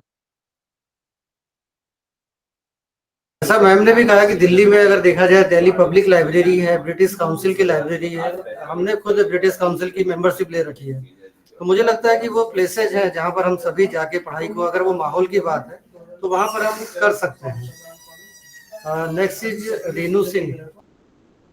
Sir ऐसा लाइब्रेरी में हमें एक पर्टिकुलर प्लेस में मिल जाता है पढ़ने के लिए, हम अपने घर से भी अलग कर सकते हैं कुछ? फैजान जी बेसिकली जो दिल्ली की पब्लिक लाइब्रेरी है, दिल्ली लाइब्रेरी एसोसिएशन की, वो चांदनी चौक में भी है, इधर नारायणा में भी है, तो वहां पर भी जाके आप मेंबरशिप ले सकते हैं। बहुत सी लाइब्रेरी दिल्ली में है जहाँ पर आप एक्सेस कर सकते हैं। सर मैम ने जैसे बताया था कि हमें नर्सरी स्कूल में जाके वीडियो बनानी है, तो वो प्रोसेस हमें कब से स्टार्ट करना चाहिए? प्रोफेसर रेखा मैम, मैं आपको बोली थी जो वीडियो बनानी है नहीं है, आपको अपना प्रोजेक्ट वर्क करना है। प्रोजेक्ट वर्क के प्रूफ में वीडियो बनानी है। Aim is not to make video, aim is to do the project work. मतलब मेरा कहने का मतलब यह है कि पहले प्रोजेक्ट मैनुअल पढ़िए, उसके 3 चरण हैं। पहले चरण में आपको ऑब्जर्व करना है गाइड को और आपको रिपोर्ट लिखनी है। दूसरे चरण में आपको एक्टिविटीज 30 एक्टिविटीज बनानी है, उसका एक्टिविटी प्लान लिखना है, उसको कंडक्ट करना है और उसकी रिपोर्ट लिखनी है। Okay ma'am. तीसरे चरण में आपको 5 दिन का टाइम टेबल बनाना है, 20 एक्टिविटीज आपकी होंगी, उस 20 एक्टिविटी प्लान लिखने हैं, 20 एक्टिविटी कंडक्ट करनी है और 20 एक्टिविटी रिपोर्ट करनी है। तो सारे सिलसिले में वीडियो तो अपने आप ऑटोमेटिक हो जाएगा, समझ रहे हैं आप? जब आप एक्टिविटी कर रहे हैं तब आपको उसको रिकॉर्ड करना है। और वो रिकॉर्ड मैम हमें किसी नर्सरी, जैसे हम जाते हैं, मैं किसी नर्सरी स्कूल में बात करती हूँ जी मुझे ये प्रोजेक्ट बनाना है, इसके लिए जाना है, तो मुझे उसी परमिसेस के अंदर ही ये वीडियोस बनानी है? नहीं, मैं तो जवाब नहीं दूंगी इस क्वेश्चन का। मैं आपको दोबारा बता रही हूँ कि आपको करना क्या है और आप मुझे खुद अपने क्वेश्चन का जवाब दो, क्योंकि इसका मतलब है कि आपको बात समझ नहीं आ रही है। मैं नहीं दूंगी जवाब, मैं दोबारा बोल रही हूँ आपको क्या करना है। You give me the answer, I am explaining again. आपको एक नर्सरी स्कूल ढूंढना है, उस नर्सरी स्कूल में परमिशन मिल गई तो एक सेक्शन में टीचर के साथ काम करना है। Okay ma'am. आपको पहले चरण में उस टीचर को ऑब्जर्व करना है और अपनी उसकी ऑब्जर्वेशन रिपोर्ट 5 दिन की 5 अलग अलग रिपोर्ट लिखनी है, राइट? फेज 2 में आपको 30 एक्टिविटीज करनी है, हर एक्टिविटी का एक्टिविटी प्लान लिखना है, फिर एक्टिविटी करनी है बच्चों के साथ स्कूल में और फिर रिपोर्ट लिखनी है, राइट? फेज 3 में आपको 5 दिन बच्चों के साथ काम करना है, आपको टाइम टेबल बनाना है, टाइम टेबल नर्सरी गाइड से चेक कराना है, फिर उसमें जो 20 एक्टिविटी लिखी है उसका एक्टिविटी प्लान लिखना है, फिर एक्टिविटी करनी है और एक्टिविटी का रिपोर्ट बनाना है। अब जब आप एक्टिविटी कर रहे हैं तो आपको वीडियो बनाना है। अब आप अपने क्वेश्चन का मुझे जवाब सुनाइए, आपको वीडियो कहाँ बनाने हैं, स्कूल के अंदर या स्कूल के बाहर? मैम स्कूल के अंदर ही बनाने हैं। कब बनाने हैं?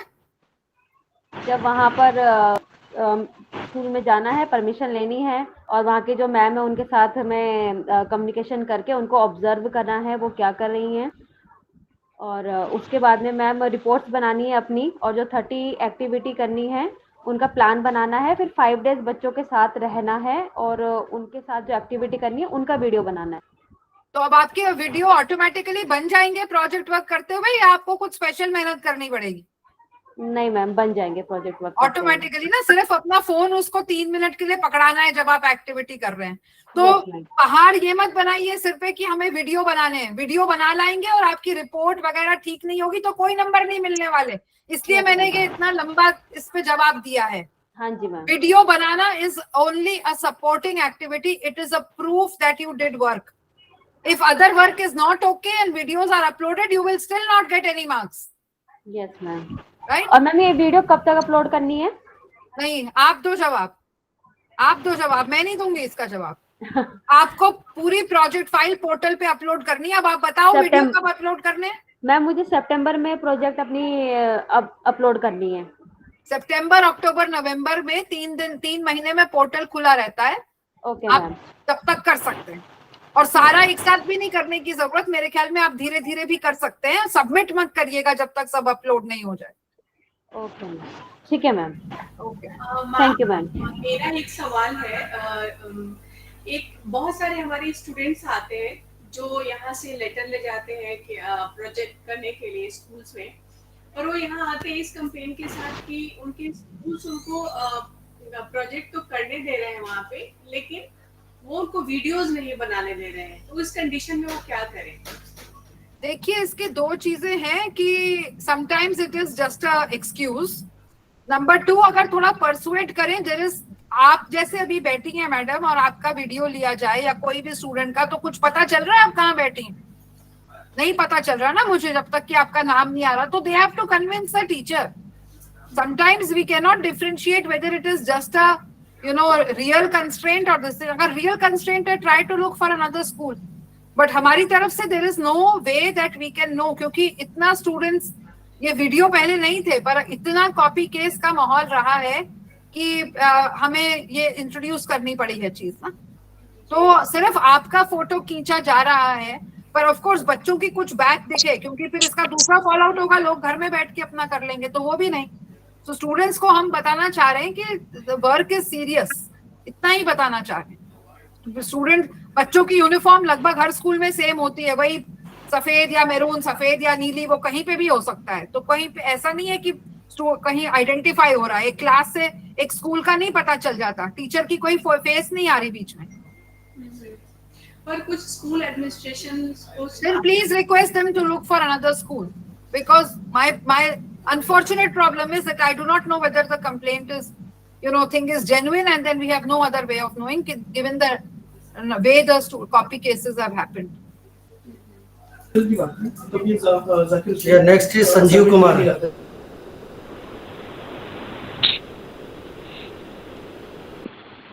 Sanjeev Kumar. Hello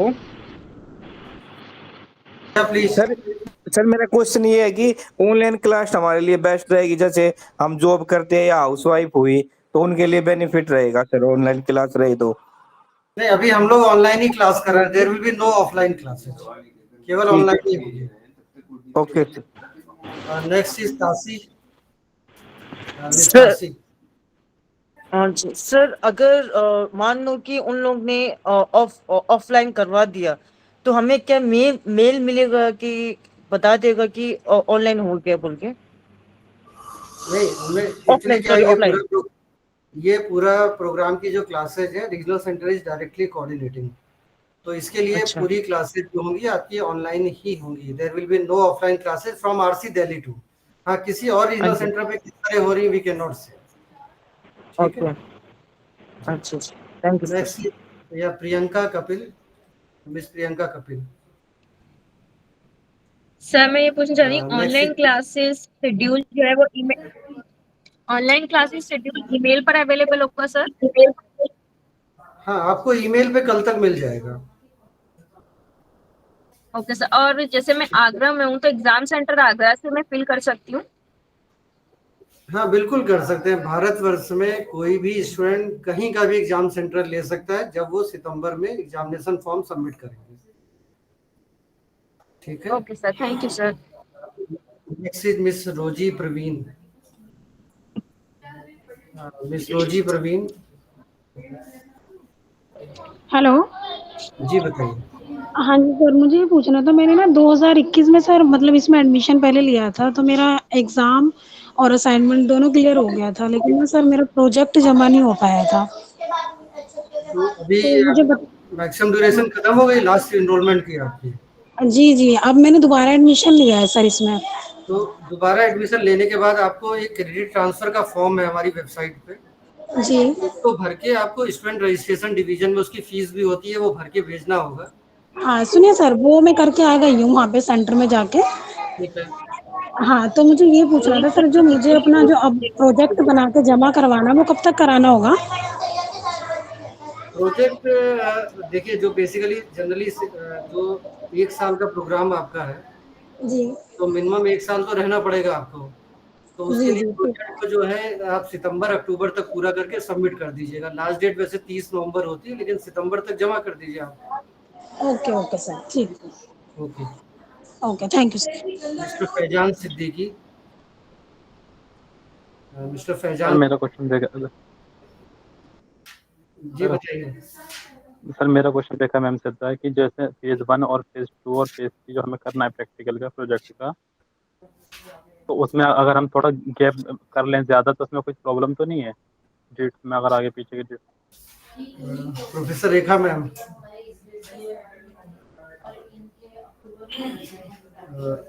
professor Rekha ma'am आप हैं क्या? सॉरी प्लीज, म्यूट है आपका। क्वेश्चन सर, मैं चली गई थी बाहर, बताइए क्या क्वेश्चन है? फैजान जी क्वेश्चन रिपीट करिए अपना। हाँ मैम मेरा क्वेश्चन ये था, जैसे फेज 1 और हमारे फेज 1 और फेज 2 फेज 3 में जो प्रोजेक्ट वर्क करना है, तो फेज 1 और फेज 2 की जो बीच में गैप है ना, उसको हमारा डेट्स का कोई वो तो नहीं है उसमें कि ज़्यादा गैप है या कम गैप है? नहीं, पर गैप क्यों लेना है? हमने 1-2 दिन का गैप आप ले सकते हो एक्टिविटी प्लान बनाने के लिए, पर अगर हफ्ते का गैप ले लोगे तो फिर बच्चे भी भूल जाएंगे आपको, टीचर भी इरिटेट हो सकती है। 1 दिन का गैप, 2 दिन का गैप तो हमने कहा है आप ले लो अगले टाइम के लिए एक्टिविटी प्लान बनाने के लिए। पर और गैप क्यों लेना है? नहीं मैम, वो पूछ रहा था जैसे कि अगर कुछ हमारे साथ में दूसरा कोर्स भी चल रहा है तो उसके एग्जाम्स वगैरह के होंगे। तो आप ऐसा टाइम चुनो ना जब आपके पास फ्री टाइम एक साथ हो।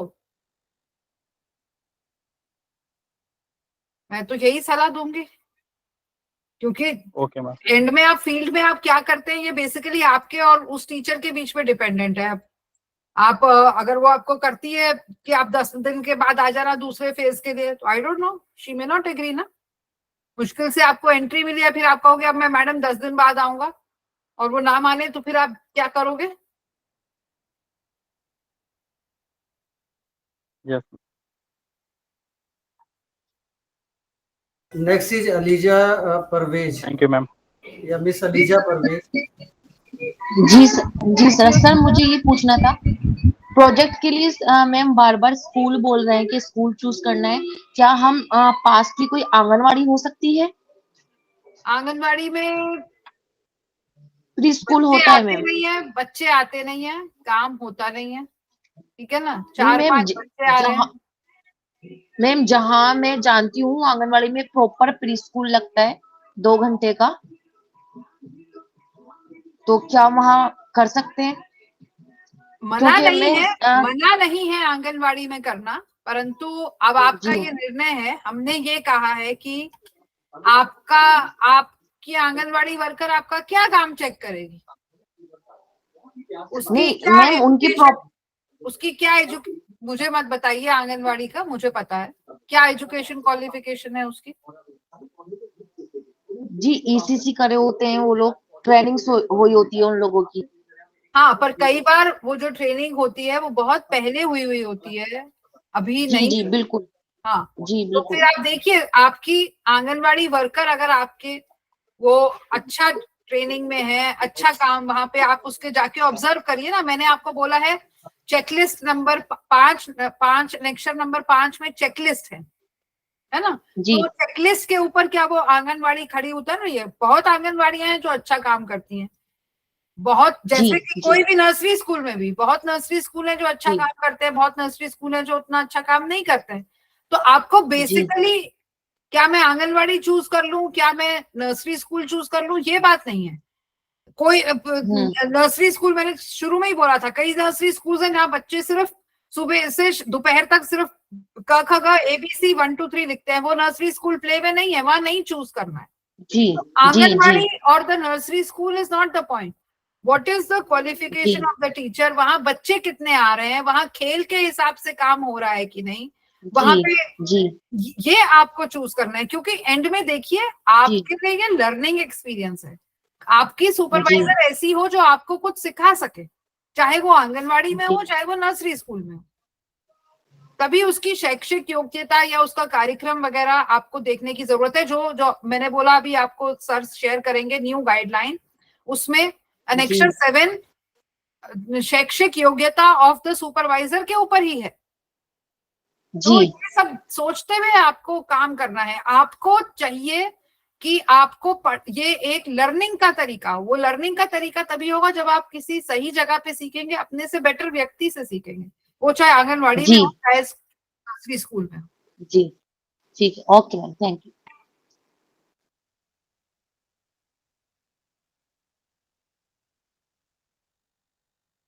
फैजान ने हाथ उठाया, बताइए।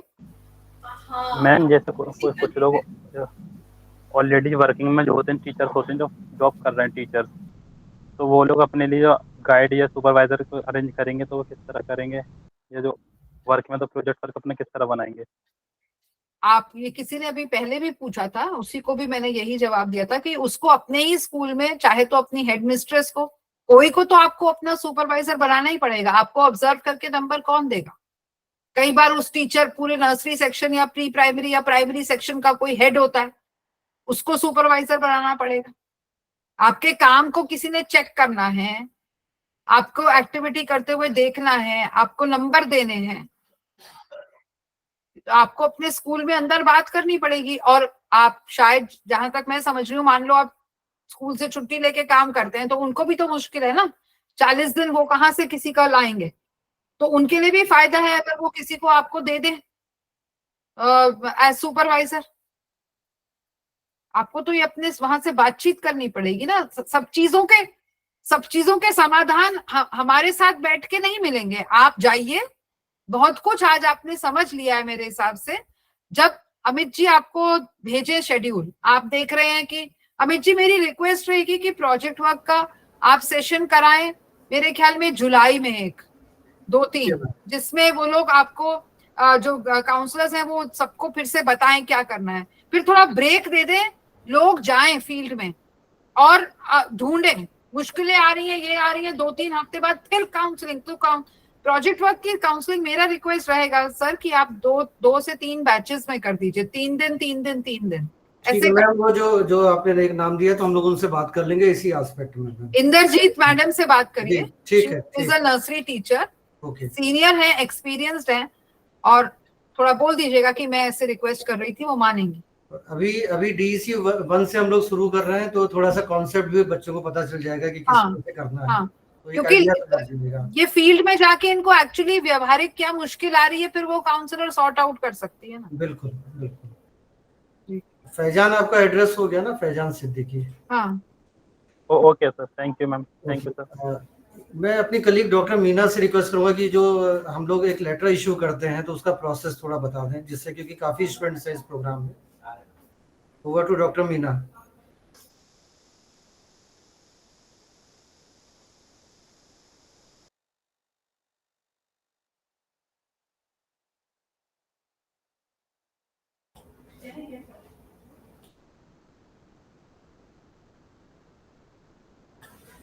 इसमें बेसिकली जो आप लोगों को लेटर जो है इसके लिए जो जहां भी करना है, तो एक अगर जो बुकलेट है DEC 4 की, उसमें एक फॉर्मेट दिया हुआ है, तो वो आप रीजनल सेंटर से आके उसको एक लेटर हम लोगों से ले सकते हैं, जिस भी स्कूल में जाके आपको ये एक्टिविटी करनी है।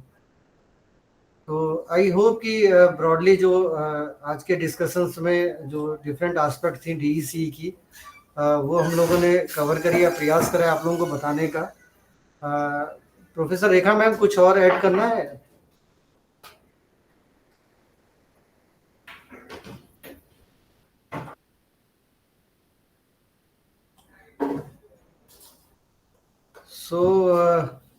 Yeah.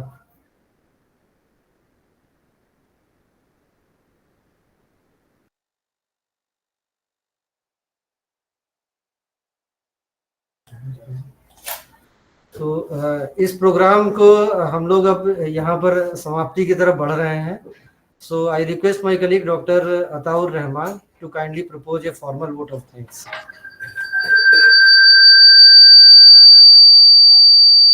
Thank you, Dr. Saab. My colleague,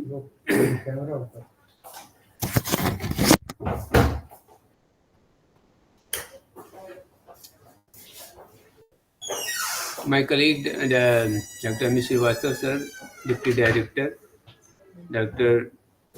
Rita Chauhan, Dr. Meena Singh, and of course the resource person, the school faculty, Dr. Rekha Singh.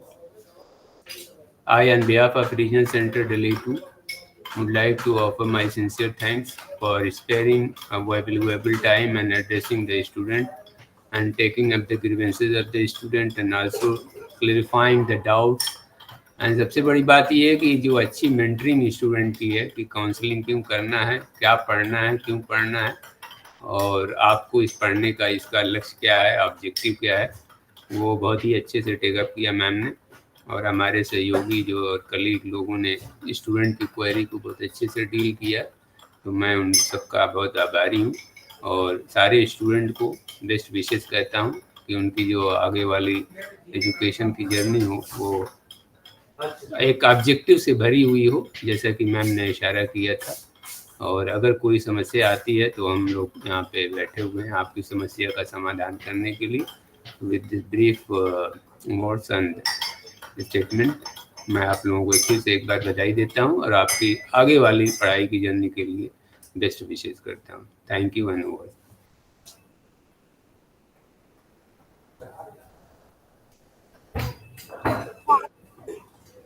तो आप सभी लोगों का धन्यवाद और आज हम ये सेशन वाइंड अप करते हैं। Special thanks to professor Rekha ma'am and all the students. और इसका जो वीडियो है आज के सेशन का, we will upload on the YouTube channel of RC Delhi 2। सो आप लोग